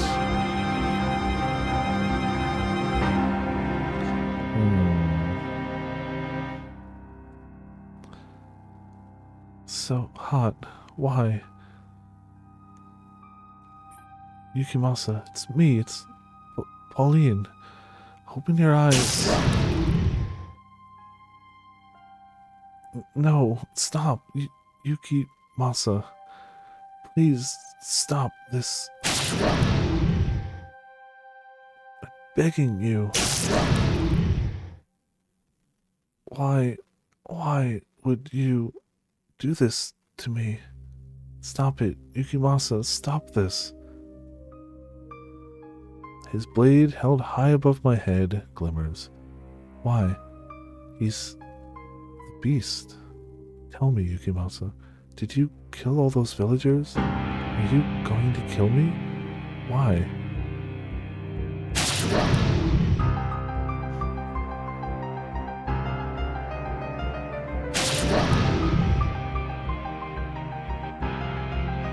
Yeah, like, we tended to see when we were, from the beast point of view, not the beast point of view, when we were witnessing the beast, we generally saw things move forward, but we kept flashing to Pauline's point of view, which was definitely earlier, and sometimes even like when she met the merchant, like way earlier. So everything from her point of view bounced around in time specifically.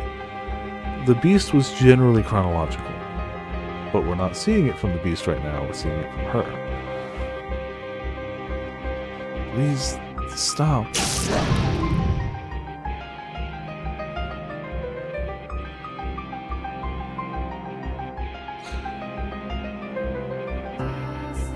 It's crazy though, because like, this is happening right outside the girl with white hair's door. She definitely heard this. She definitely heard. I mean, I don't know if she would understand the language though. Because I assume Pauline is now speaking in her native tongue, which Yukimasa spoke before. Clearly that boat accident messed with his head, for sure. It's me, it's Pauline. Please, open your eyes. Let's go to my town. I never got the chance to ask. We wanted to move to my country. Then we wouldn't have to wait so long to see each other. What do you think, Yukimasa? I like how this game is so consistent with its naming structure that they can pull something like this. The main characters either have a given name, a title, and everything else is like other and merchant. And if they didn't commit so hard to that, they couldn't have done this. But like, you know, yeah, he clearly forgot her language, didn't know their language, so he reverted to, you know, Japanese, which clearly nobody here was going to speak, and they viewed him as subhuman and an outsider because he looked different and couldn't speak their language, and showed up one night haggard, muddy, wet, dirty, probably washed up on shore from a shipwreck, without the ability to remember anything, just looking for some water. And they beat him, called him a beast, and treated him like that. And he, you know, snapped and went, well, then I'm a beast. Yeah. Not even just out of fear. Like, fear and just, I need to survive. If they're going to treat me like a beast, then I'm the beast they treat me like. I have to survive. Sure, once he got to the mansion and he just started killing people that showed up there, yeah, that wasn't super great. That's definitely the leaning way too far into it. You've gone off the rails, but he was pushed off of those rails. Very forcefully pushed off of those rails. So yeah. What do you think, Yukimasa? Burn in hell. Why?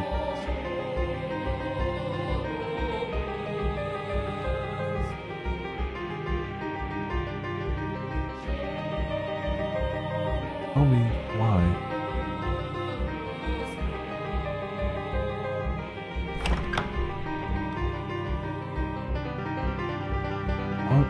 What happened here?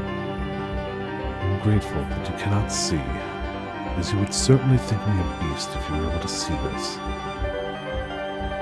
And as you cannot see, you do not know what I look like, but I do know. Another beast like me broke into the mansion. Was it? I protected you. Did I not? I protected you. Say that I protected you. That I did this for you. Actually a beast?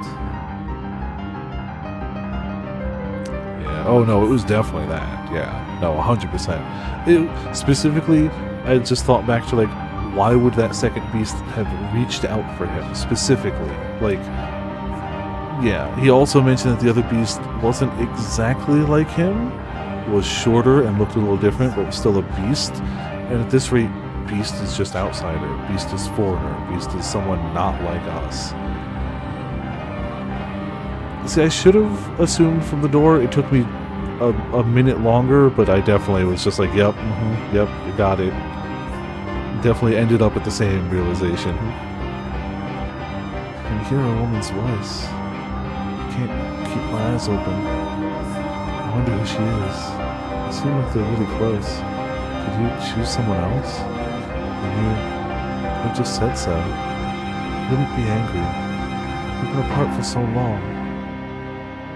But this does kind of hurt. It hurts. I can't take it. Just once. Could you turn back and say my name?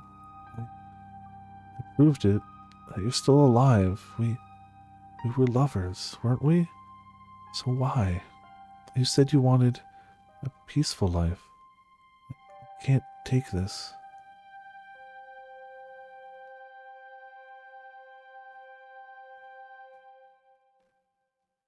It hurts so bad. Yukimasa. I can't take this. Oh, super messed up way to die. Yeah, Chopped to death by your lover who doesn't recognize you? What I want most is to spend a nice, quiet life with you. I don't need anything extravagant. Just an ordinary life, slowly growing older, having 3, maybe 4 children. We'd never fight, and eventually, before I knew it, I'd be an old lady. Thinking, it was an uneventful life, but it was the best I could have asked for. That is the life I want. And what about you? Yeah, the heartbreak after, too, yeah. Yes, I, too, wish for a peaceful life with you.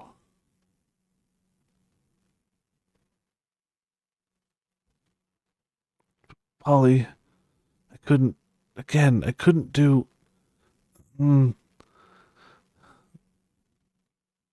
Yeah, Javi's, super broken.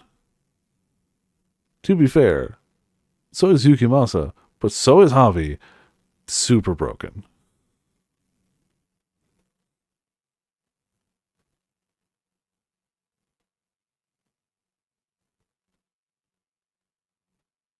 Master, what is the matter? You look pale as a ghost. What? I lied to you? I have not told you a single falsehood, Master. About the beast. That means you were seeing her memories then. Is that so? That must have been quite difficult to witness. But I assure you, I have told you no lies. Bestia was convinced he was a beast. And as a servant of this house, it is my responsibility to present my former master to you as he saw himself. This would have been a very different story had you not discovered the truth. A beast meets a white-haired girl and learns humanity. That tale would have been far easier on you, I'm sure. But remaining in the dark and seeing the story through his eyes alone, you would not have had to witness that poor girl's miserable death. And that, perhaps, would have been better for you. But the reality you observe through her eyes changes the truth of his tale. And it sounds like the visions you had did not run in parallel to the events I described for you, but took place slightly earlier in time. Which means that yes, her fate was set in stone well before you ever saw it. I do have to wonder, though, why did Bestia believe the woman to be a beast like him? Perhaps it was because her hair, eyes, and skin color were similar to his own? The poor young woman who called upon the mansion did indeed resemble Bestia. They were of a similar race. Half of her blood was of the same race as his. But was that the only reason? Would that be enough for him to mistake her for a beast? I have my own theory. His memories may have played a role. I suspect Bestia was afraid the memories from when he was human would cause him to waver. That is simply my own speculation. Perhaps he had merely lost his grip on reality. How well have you come to understand Bestia, Master? You do appear to think he was an ordinary human who believed himself to be a beast. But where does the line between man and beast truly lie? That I do not know. Master, if, like Bestia, you were to lose your memories and endure persecution and degradation until you broke, would you still remember those you care for? Now, our tale is not over yet. The web of misfortune was tightly, oh so tightly entangled, could not be unraveled. Let us return now from her memories to the point we left off in our story, just after the white-haired girl had disrobed, showing Bestia the difference between her and him. This was, yes, several days following the young woman's death. How is there a mosquito in here? How? It's too early for this. It's too early in the summer for mosquito. Absolutely. Cool, great. That's gonna be fun. The blood in the hall had been cleaned up, and there was no trace of it any longer. He had made a tremendous mistake. But the only people aware of that mistake are you and I. There is perhaps a chance the white-haired girl had realized, but she knew nothing of the woman. Here, I was hoping another day or two, week, I don't know, but yeah. The problem is, we keep a kiddie pond of still water outside the house. When they skim stuff off of the pond, they dump it in there to make sure there's no, like, fry in it. But it's just still water with leaf litter all the time. A large body of standing water with leaf litter. It's not my house. It's not my choice. I have no say in the matter. I get the concept of not wanting to, you know, throw away baby fish. That wouldn't be cool. But I've had to bite my tongue a few times because it's just like, yes, there's a reason there's a ton of mosquitoes around here. Yes. Very aware of why. But I also, unfortunately, seem to have blood that mosquitoes like. Like, I've seen mosquitoes just not land on people next to me and be like, oh, this guy's the shit. So, you know, it's just life. It's how it is. Nothing to do about it. Legitimately, while the pool definitely does not help things, it's not like if that wasn't there would never be mosquitoes in here. That is a delusion that is false. 100%. So, you know. I thought love was the drug. So I entreat you not to fault the white-haired girl for trying to be kind to Bestia. She is without sin, in any and all times. The beast, no, the man, made the white-haired girl put her clothes back on. He seemed to have calmed down a bit. After examining her body and comparing it with his own, he was once again coming to think he might not be a beast. In the past, he would have rejoiced to have proof of his own humanity. However, it was for him then the seed of several new doubts. You said I am human. Yes. Do you still believe this? I certainly do. You are simply mistaken. You believe yourself to be a beast because of what the villagers said. Why did they call me a beast? If I were able to see, I could surely answer all your questions. But I cannot, so all I can offer you is my conjecture. Go on, tell me. I suspect that you do not come from this country. No, you do not come from this continent. You came to this continent from far, far away, perhaps even across the sea. This land has been cast into turmoil by the war. Fortunately, no fighting reached the village, but it has blocked trade routes, stripped them of their independence, and cast a dark shadow over their hope. They are quite devastated, I imagine. And then you showed up. What I've heard, this area is not particularly friendly to people from other countries. Even less so for those from another continent. I doubt they know much about distant lands, so they had probably never seen someone like you before. But in addition, you would have been wearied and worn. I guess you were emaciated, wasting away. Enough so that you did not even look like yourself. Do you remember how you arrived at the village? When I woke up, I was on the beach. I don't remember anything before that. My joints all ached, and I was incredibly thirsty. I was in so much pain, I sought help. But nothing I said got through to the villagers. I did not understand what they said either. The one thing you did understand was that they were calling you Bestia. Right. And I also understood that the word was used to describe beasts. The way they looked at me, it wasn't normal, so I imagine at first they simply didn't want the trouble. They didn't actually think you were a beast. Simply that this wretched man, unfamiliar in appearance, who had washed ashore, resembled a beast. Washed ashore? You were in an accident, were you not? While crossing the sea? I do not remember. I can't remember. No, I mustn't remember. I'm not a beast. That means the other beast wasn't one either. What did the beast look like? It looked somehow similar to me. Its hair color, skin color, eye color. And the way it spoke seemed vaguely familiar, which means it was... I cannot accept that. If I do, then that means I have done something terrible. No. What? They did call me a beast. I was in fact a beast. As I've been saying, that's because...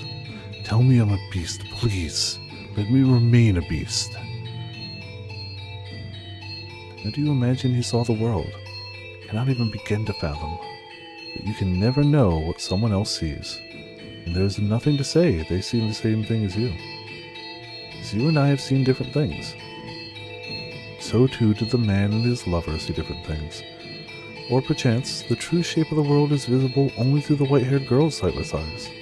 Do you think the reason he so stubbornly rejects his human memories is because he had taken the life of his beloved? I personally believe that there is more to it than that.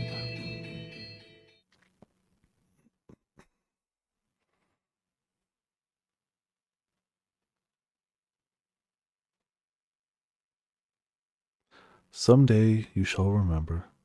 You shall remember everything. I will not allow you to avert your eyes. Remember that you have always been a beast, incapable of saving anyone, only of taking. Remember and suffer, agonize, writhe, anguish, grieve, suffer.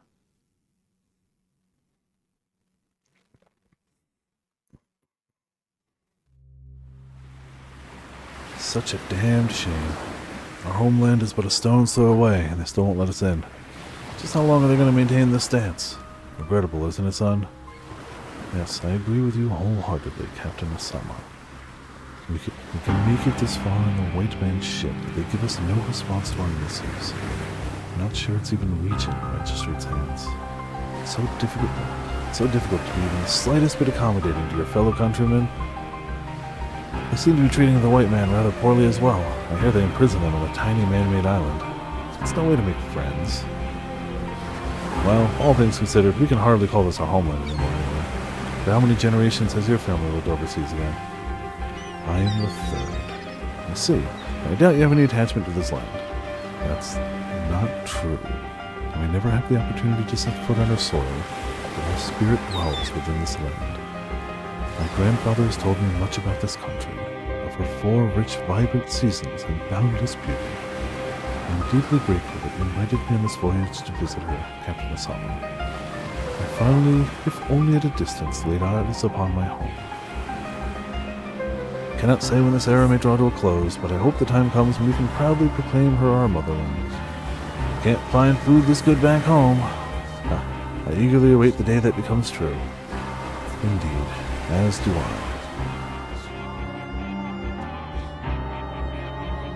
Oh, okay. Didn't know that bit. I've lied to her. She believes I was born in the Orient. But in truth, I have never once set foot in that country. I was born in Europe. My family has not been permitted to return since my grandparents left. I can still remember as clear as day the look of profound regret on my grandfather's face as he departed from this world. He bequeathed unto me a katana, and on that day, that blade became the one object binding me to my homeland. I I could not bring myself to tell her that I am disallowed to return home. I did not want her to think that I had been forsaken by my country. That my country would do such a thing. However, some part of me believes there was more to it than that.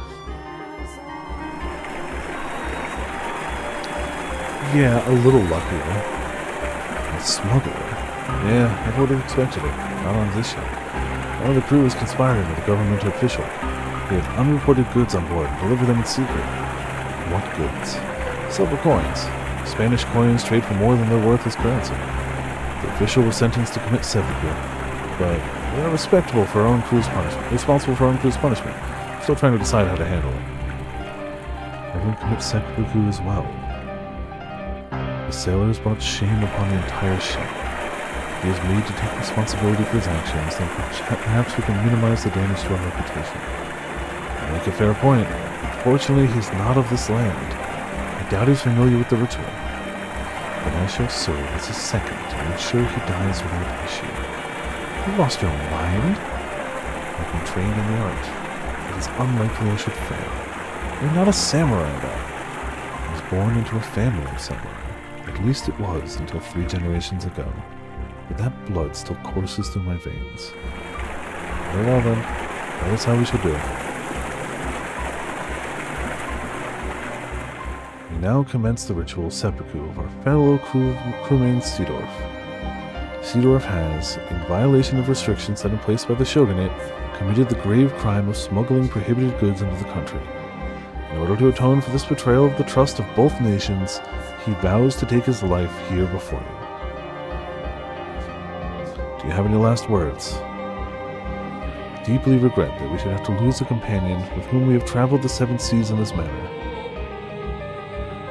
Do it. It wasn't me. What? It wasn't me. Then set up. I didn't smuggle anything. I didn't know anything about any silver coins. I've been framed. Leave me. Why should I have to slice my own? Yukimasa, he said the accusations were false. Lies to escape punishment. I could not allow him to continue shaming himself and us when his fate was already decided. It would only serve to tarnish his ship's honor.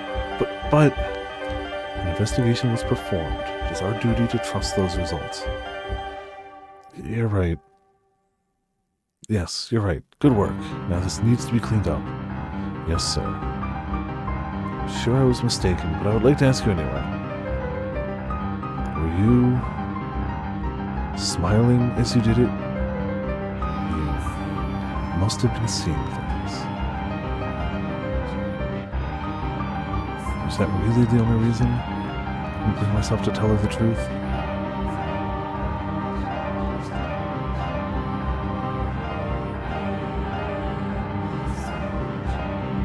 What was that dream? Was that from my memories? No. Asama, I've never met that man. Or that woman. No, I was just, no, it wasn't me. I don't remember. I don't remember anything. Not a thing. Not a single thing. I am a beast. I am a beast, not a human. I don't need these memories.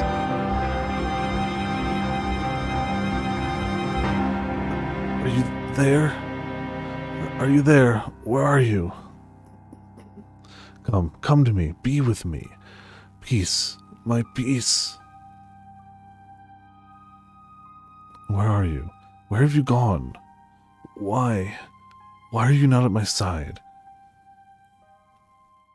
Don't remember anything. Stop remembering.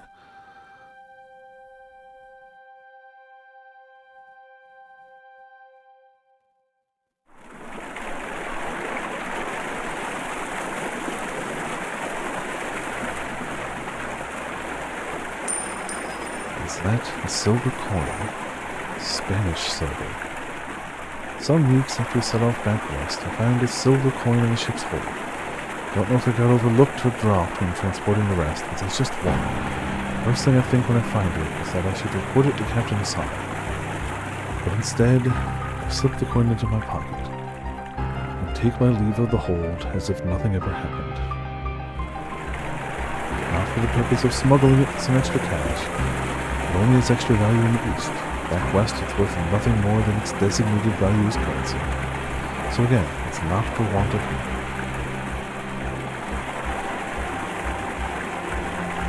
Well, damn. Seems Seedorf might have been innocent after all. Much so. And if he had no hand in the smuggling, then I've done a horribly regrettable thing. No, as you said, an investigation was conducted.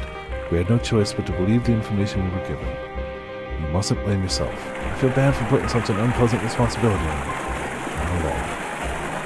Now, how do we handle this? I can't believe a silver coin was found in someone else's luggage.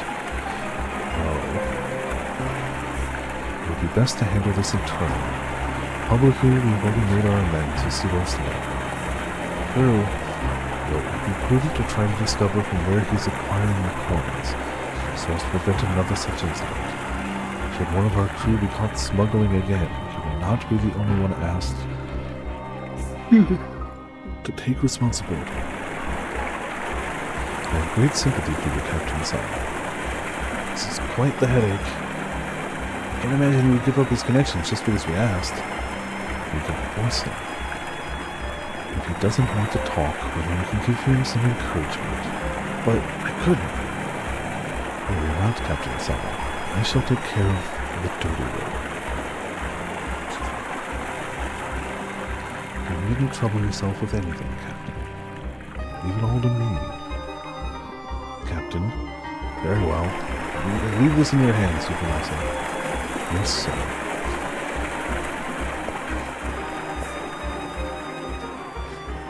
How are you feeling? Hey, untie me! What's the meaning of this? A silver coin was discovered in your luggage. Huh? A silver coin? Interesting. It would seem you have quite a knack for acting. Hold on, I don't follow. I thought the smuggling problem was taken care of. Seedorf wasn't the one doing the smuggling. It was you. Like hell, I've never seen that many damn silver coins. This is some kind of mistake. Check my bags again. A coin was found in your luggage, regrettably. Captain Osama saw it himself. Lies, I swear I've never touched one. Is that so? I swear, never once. Please believe me, I'm no smuggler. Yeah. Well, to be fair, we don't know for sure he was innocent, but we do know this guy is definitely framed. Like, this guy is definitely framed. We definitely have our suspicions the first guy was innocent. We don't know definitively. This guy is framed as hell. I've done good work, even on this expedition. You know I'm not someone who would get involved in smuggling. I don't know what kind of person anyone is. We may have known each other for years, but that doesn't mean I have any way of knowing what you think in private, how you feel, what kind of person you are. You smuggled the coins. You smuggled the coins, didn't you?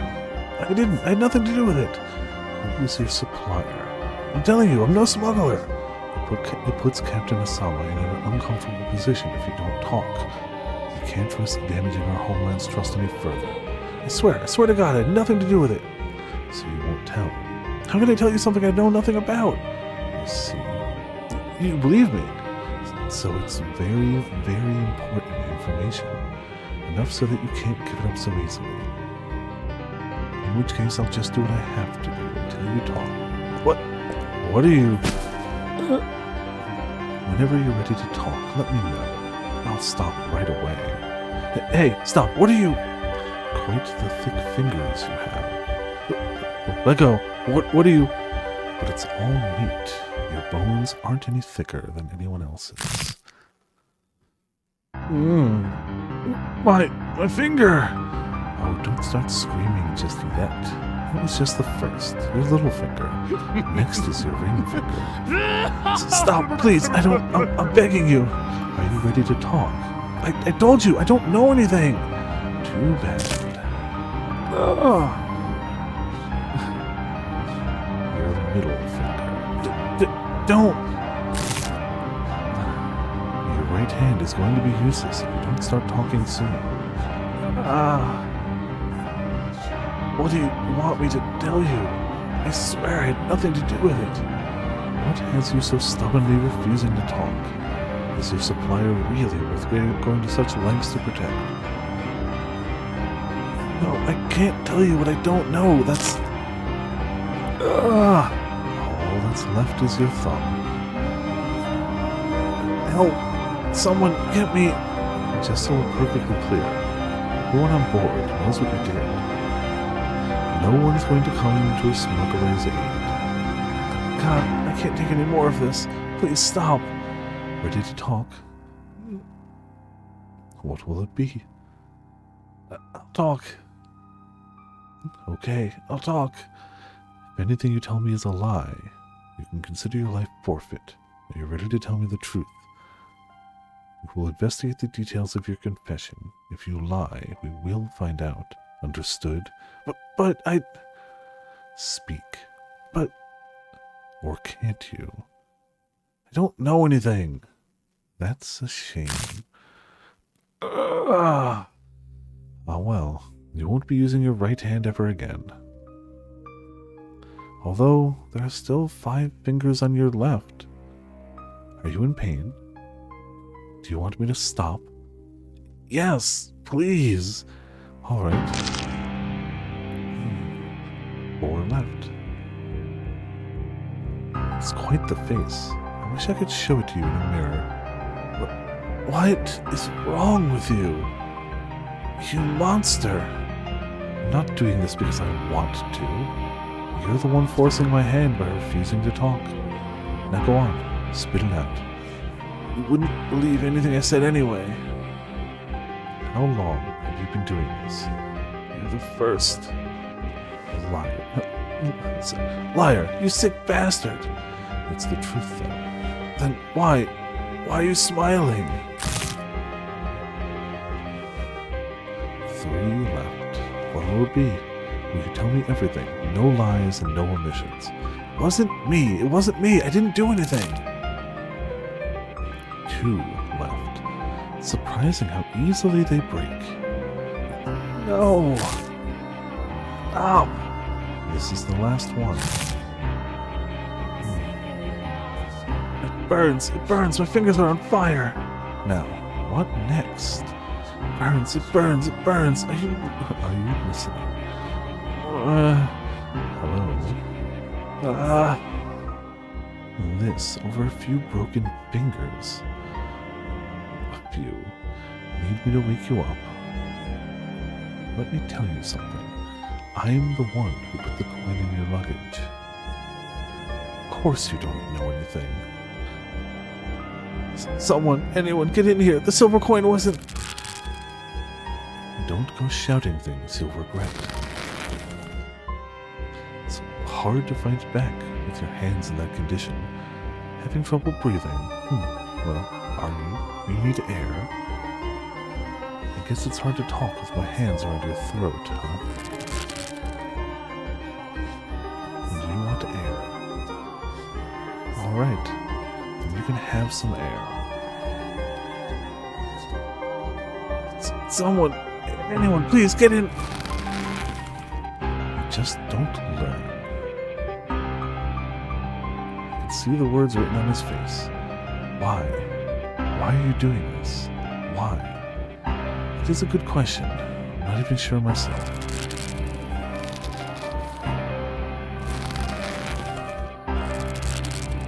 So he definitely had a bit of beast inside him to begin with. Hey. Answer me. Well, Dan. I missed the opportunity to use my katana. Toss the man's body overboard. The story will be that he sneaked out while I wasn't looking and threw himself into the sea. As I watched the sack of flesh sink into the depths, I'm thoroughly shocked to realize I don't feel the slightest bit bad about what I've done. No regret, no remorse, nothing. I comprehend that the things I've done are reprehensible, that they're evil, but that knowledge wasn't sufficient to restrain my urges. As an itch I felt deep within my chest ever since the moment my blade sunk its teeth into Sidor's neck. I don't know what to call it. Bloodlust. What I feel is though I'm floating, like everything swirling about inside me has been unleashed, set free. There's also an edge of anxiety, though. If I continue down this path, what might I transform into? A beast! Despite feeling not the slightest bit guilty about the horrible things I've done, I still feel this life I've made slipping away from me. I want something to anchor me. What exactly am I? Is this what I wanted to become? The kind of man who can take into this life without flinching, fully aware of his actions? And if that's truly what I am, perhaps it would make things easier if I did lose everything.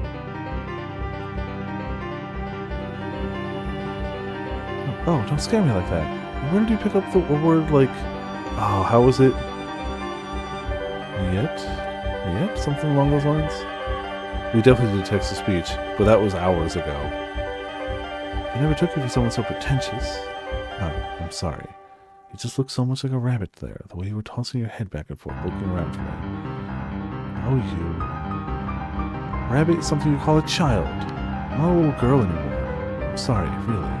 Don't be so mad, Polly. I'm not mad at all. It's been a year and a half. We finally get to see each other again. That we do. Did you have any trouble out at sea? Did you fall ill or get caught in a storm or in any kind of danger at all?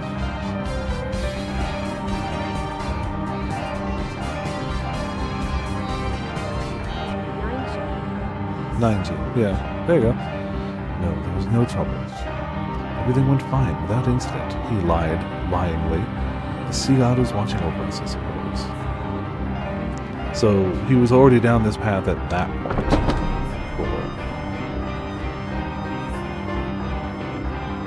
No, I don't know. What am I? Who am I? Who? See, now he's borked regardless. Because if he goes, oh, I'm human, you done fucked up a lot. And if he goes, I'm beast, there's no real coming back from that. So, like, yup, there's no win. Ooh, what is this room? What are those colored windows? Are those here before, in this mansion? I know what that is. It's an angel. The angel. The angel is... It's looking at me and laughing. The angel is looking down on me and laughing.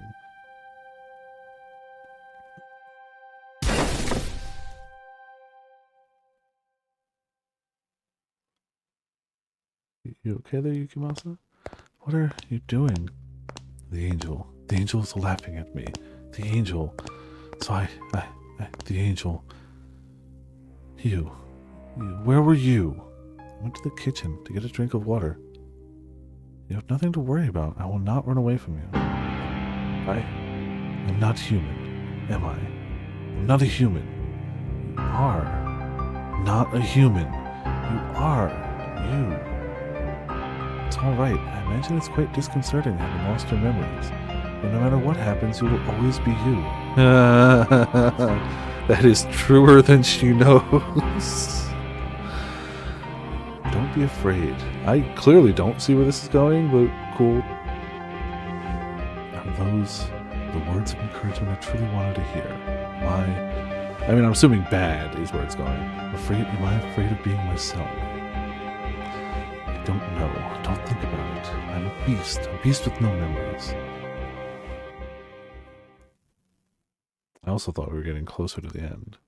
It would be nice to end on the chapter. His psyche drifted erratically between human and beast. If he accepted himself as human, it might cause memories better left buried to return to him. If he accepted himself as a beast, in exchange for his memories, he would no longer be able to rejoin human society. Like, it feels like we're close, I agree, but I would have felt that like we were close when Paulina died, so... The white-haired girl fervently supported him in these precarious times. I was quite amazed. I had never imagined she would grow to be such a strong woman. I'm going to commit for a little bit. If it gets to be too late, I'm just going to save it and we'll pick it up next time. So, like, that's just how it is. Stopping it here would be stopping in the middle of a chapter. I'd like to not if possible, but if we have to stop in the middle of a chapter 20 minutes from now, life will go on then too. Nevertheless, God is a cruel master. For what strength he gave her spiritually, he took an equal part from her physically. Though she persisted, day in and day out, to stay by the man's side, One day she suddenly fell ill. With her in the throes of a high fever and not knowing the cause, he fell into a perpetual panic. There was no medicine in the mansion. They could hardly manage to put together sufficiently nutritious meals.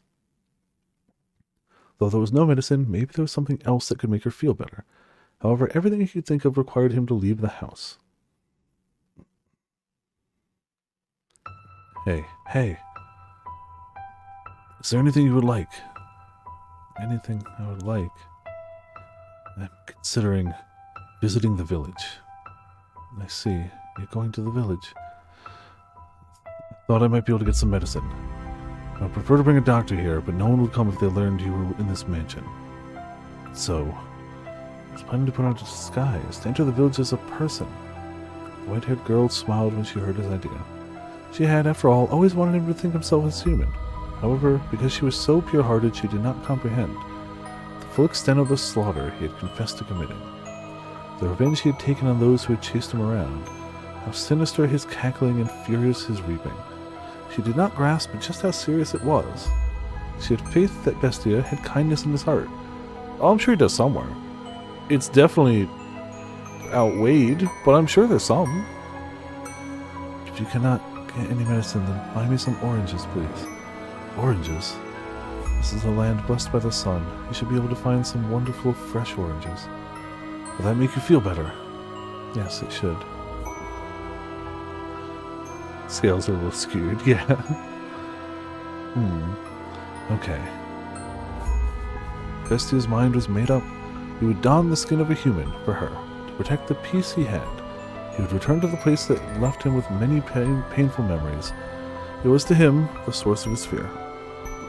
Whenever he let his guards down, their shouts would play back in his mind. Bestia! Bestia! Hideous beast! Though he had physically conquered the people who lived there, Bestia's memories of the village still haunted him. But her health meant more to him than any of that. He was willing to cast aside his fear if it meant the white-haired girl would recover. The girl, still in her bed, he made his way out of the mansion.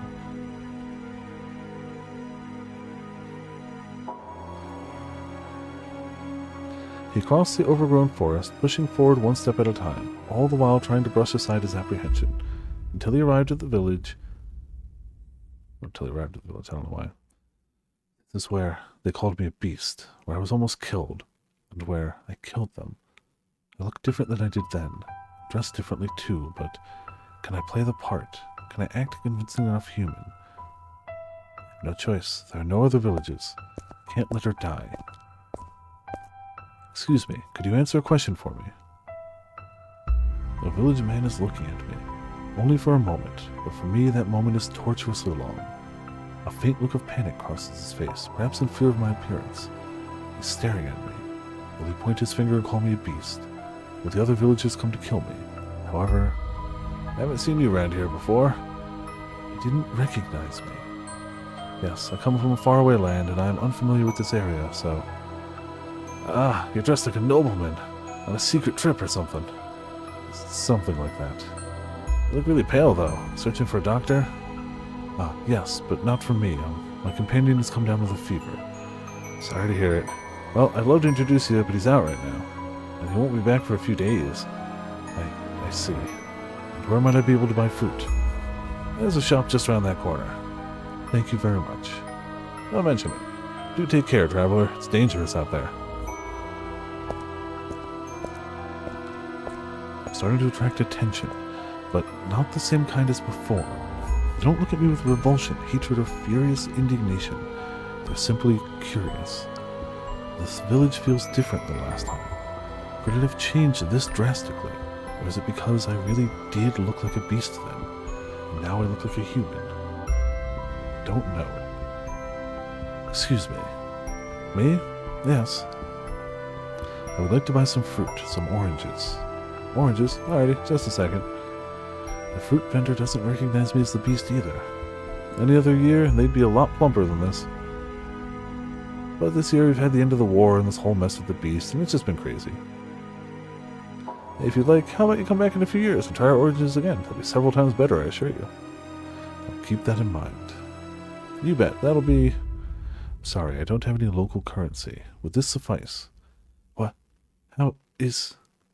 No good, I take it. But no, on the contrary, it's hardly fair for you, trading a jewel for a few oranges. It's all I have to offer. I hope you can exchange it for money. Sure. You nobles are something else. Noble. Aren't you? Though, if you wander around dressed too well, you'll put yourself in danger. You might find yourself stripped bare by a bandit, or perhaps even catch the attention of the beast. The beast. Everyone mentions the beast. They speak of me. You heard the tales? I have not. It's a beast den not too far from this village. It's attacked before, and we've been living in fear, never knowing when it might attack again. But that all ends today. The men have finally found their spines. They all got together and went out to exterminate it. Oh, pants.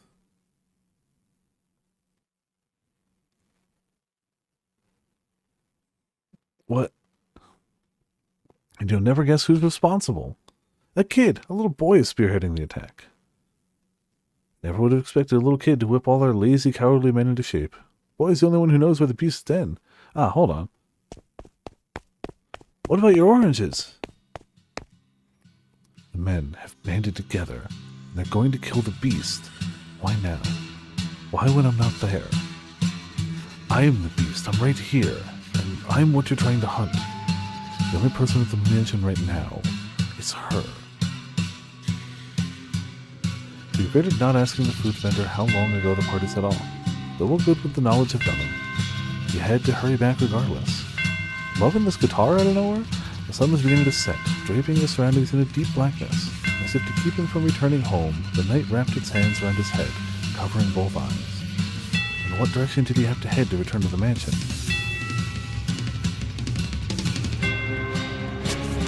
He stormed through the forest, and eventually the mansion appeared before him, like the world fading into view after a game.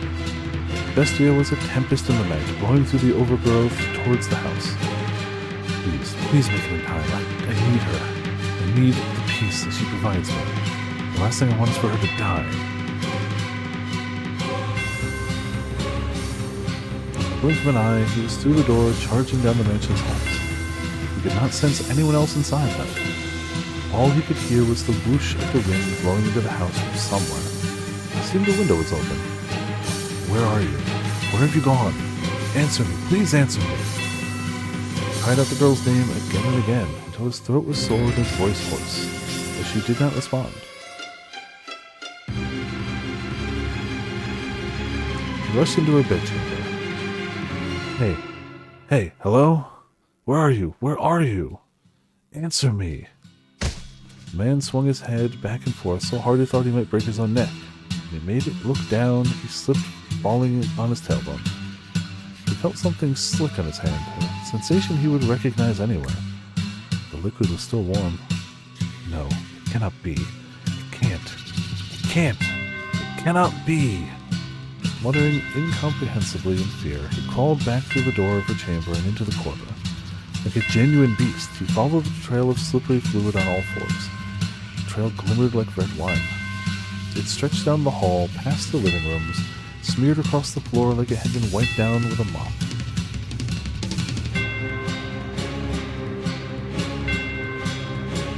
The man crawled and crawled and crawled, until at last he reached the stairs leading down to the cellar.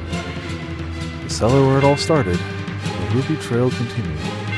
Beyond the door, he could hear men's voices.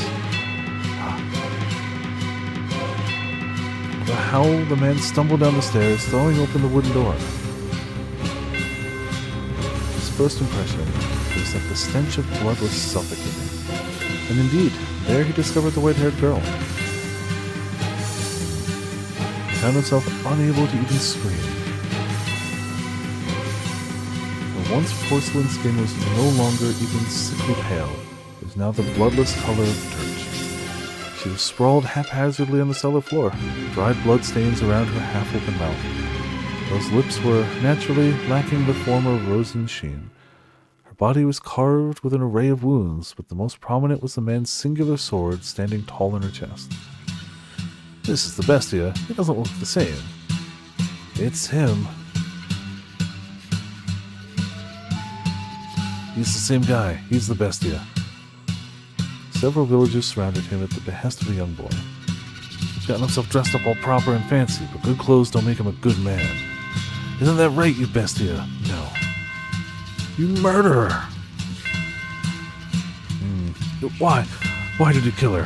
Why did you kill her? Why did you kill her? Why did you kill her? Why did you kill her? Why did you kill her? Why? You want to know why? Her death was an accident, I'd say. I feel bad about what happened. But any woman who would live with a man like you must be a witch.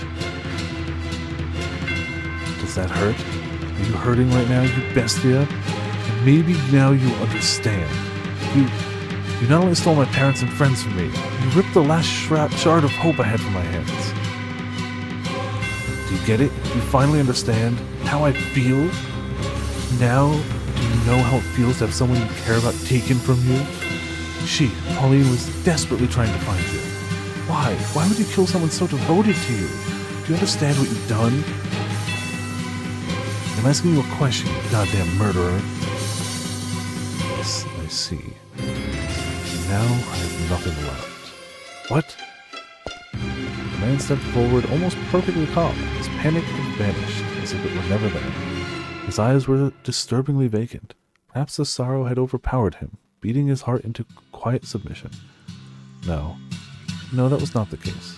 Though his eyes were empty, a faint smile spread across his lips. The transition was swift, as though a gear had switched in his mind.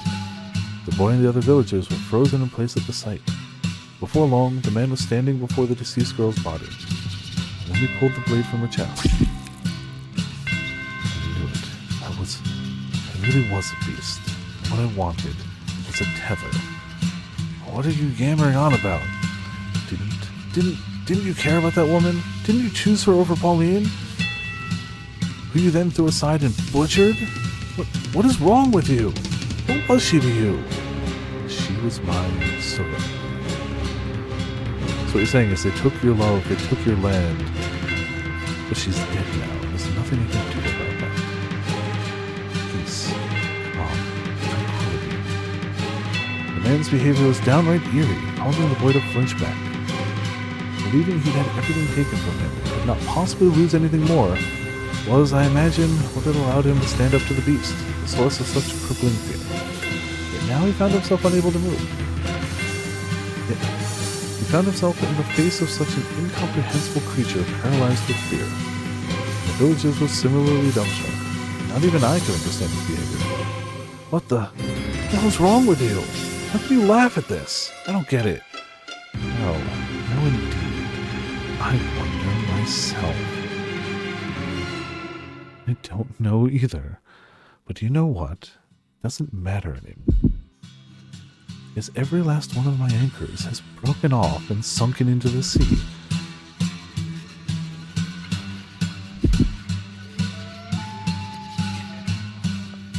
It'll be a bad time for everyone in this room. Damn it, get moving, kill it! I'll slaughter every last one of you. Ah, yes.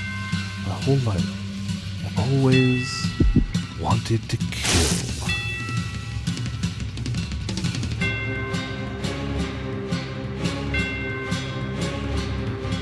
What was it that afflicted you with such madness? Losing your memory in the shipwreck? The abuse and insult you suffered at the villagers' hands?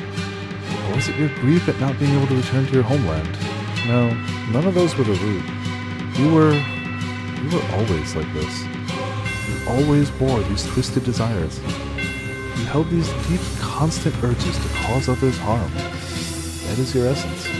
The real you hidden beneath the mask of sincerity. The true beast was your heart. The beast was a convenient skin for you to wear. You wanted to be a brutal, savage murderer.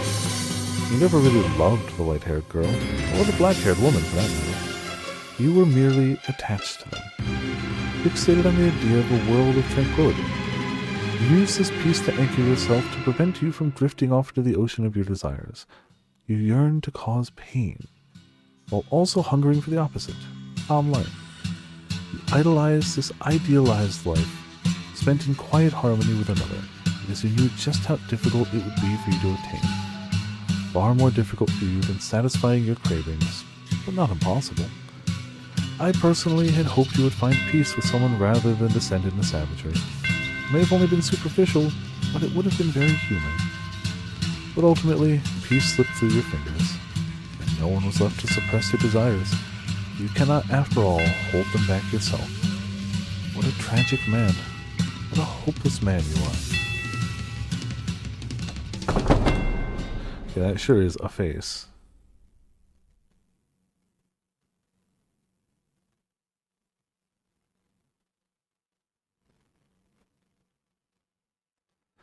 Cool. I'm going to save it here. We are back. It definitely looks like, yeah. So, I don't want to do a quick save. I actually want to do a real save. Quick saves are fine. Real saves are better. Always. There we go. Yeah, this is... Whew. There's some stuff going on. There's some game here. There's some, you know... Ooh. Like... I'm definitely wondering where this is all going to, but each of the individual stories in and of itself is very interesting and gripping. So, like, cool. Oh, I'm sure it'll be the funnest of times. I have no doubt. Excuse me. But for now, we've gone a bit late. I'm a bit hungry. So yeah. What is a man? A miserable pile of secrets. Yes. Oh man, it is so painful that the version of that game that I have on here, the version in Castlevania Requiem, has a different dub, which I have no doubt is more accurate to the intended translation. I have no doubt. But man, it sure doesn't hit the same. At all. And like, it still plays great. Symphony of the Night is still so good. It is one of those games that like I replay every handful of years because it's not over long and it holds up phenomenally every time. But it's gotta be the original dub. Like, yeah. Again, I have no doubt that the updated dub is more accurate to the original translation. No doubt. But it just hits different and it's just not the same. As somebody who grew up exclusively playing the original, it's not the same. I commend people for giving it that shot and giving it that new coat of paint, and like, cool. But man, it's got to be the original for me. Yeah, sometimes, especially when it's been that way for that long, you know.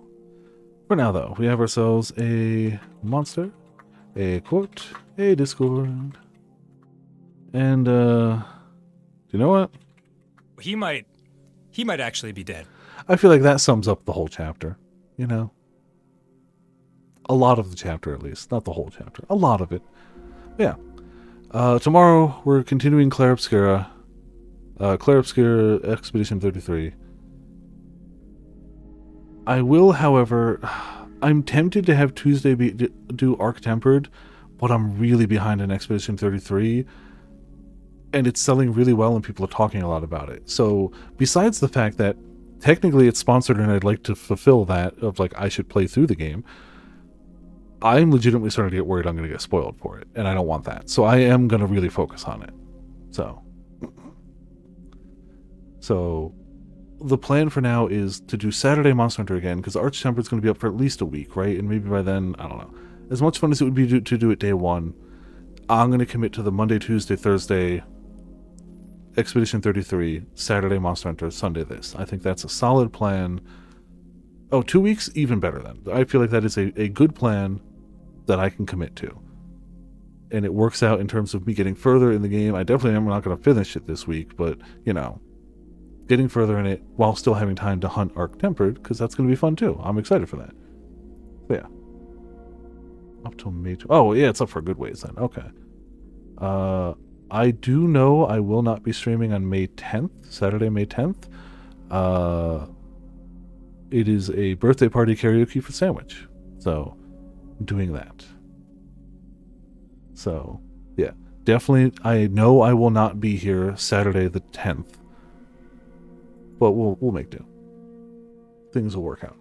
For now, though, thank you all for tuning in. Thank you all for watching. It's been a damn interesting time. These have been 2 really interesting visual novel chapters, and I'm curious to keep going. I truly don't see what the overarching of it's going to be, and maybe legitimately, even if the overarching of it is just an excuse to tell these stories, I ain't even going to be mad. Like, even if there is no greater overarching thing going here besides just an excuse to tell these stories, you know? Yeah, I only knew about this. So, Red Bard on YouTube does a lot of like Fate and con history stuff these days, but there was a time where they did like their top visual novels, their top games, like they did a little more gaming, and I think those videos are gone now. I can't find them. But in one video where she was talking about some of her favorite games, she mentioned 428 Shibuya Scramble, Eye of the Somnium Files, and House and Fata Morgana. And I took note. I took note of 428 at the time because I was like, oh, look at that. It's a live action visual novel. Tee-hee, wouldn't that be funny? And it all started as a joke, and then we got super engaged with it stream 1, and it changed the face of the stream forever. So obviously I then paid attention to the other 2 mentioned in that video because I was like, well, okay. I have never heard it outside of her video before. The only time I've ever seen it before is it is on the top list of Visual Novel Database, but that was all I had ever heard of it. I heard Red Bard mention it, and it's on Visual Novel DB ranked highly. I've never heard another human being say the name ever. So I didn't know what to expect, except the person who has steered me 100% accurately on visual novels as a YouTube creator said it was good. So, you know, I should look up one of her other... she was also the one who did the video of, like, how long is One Piece? Oh, no, sorry, not One Piece. How long is Umineko? That was one of her videos, too. So, like, she also speaks very highly of Umineko. Who would have thought? Yeah. So, it was the same YouTube channel. That video's still around, I believe. And I think I've posted that one before. This game is so Umineko, you have no idea. Cool, so I don't have to play Umineko. I'm already playing this. Thanks, bye!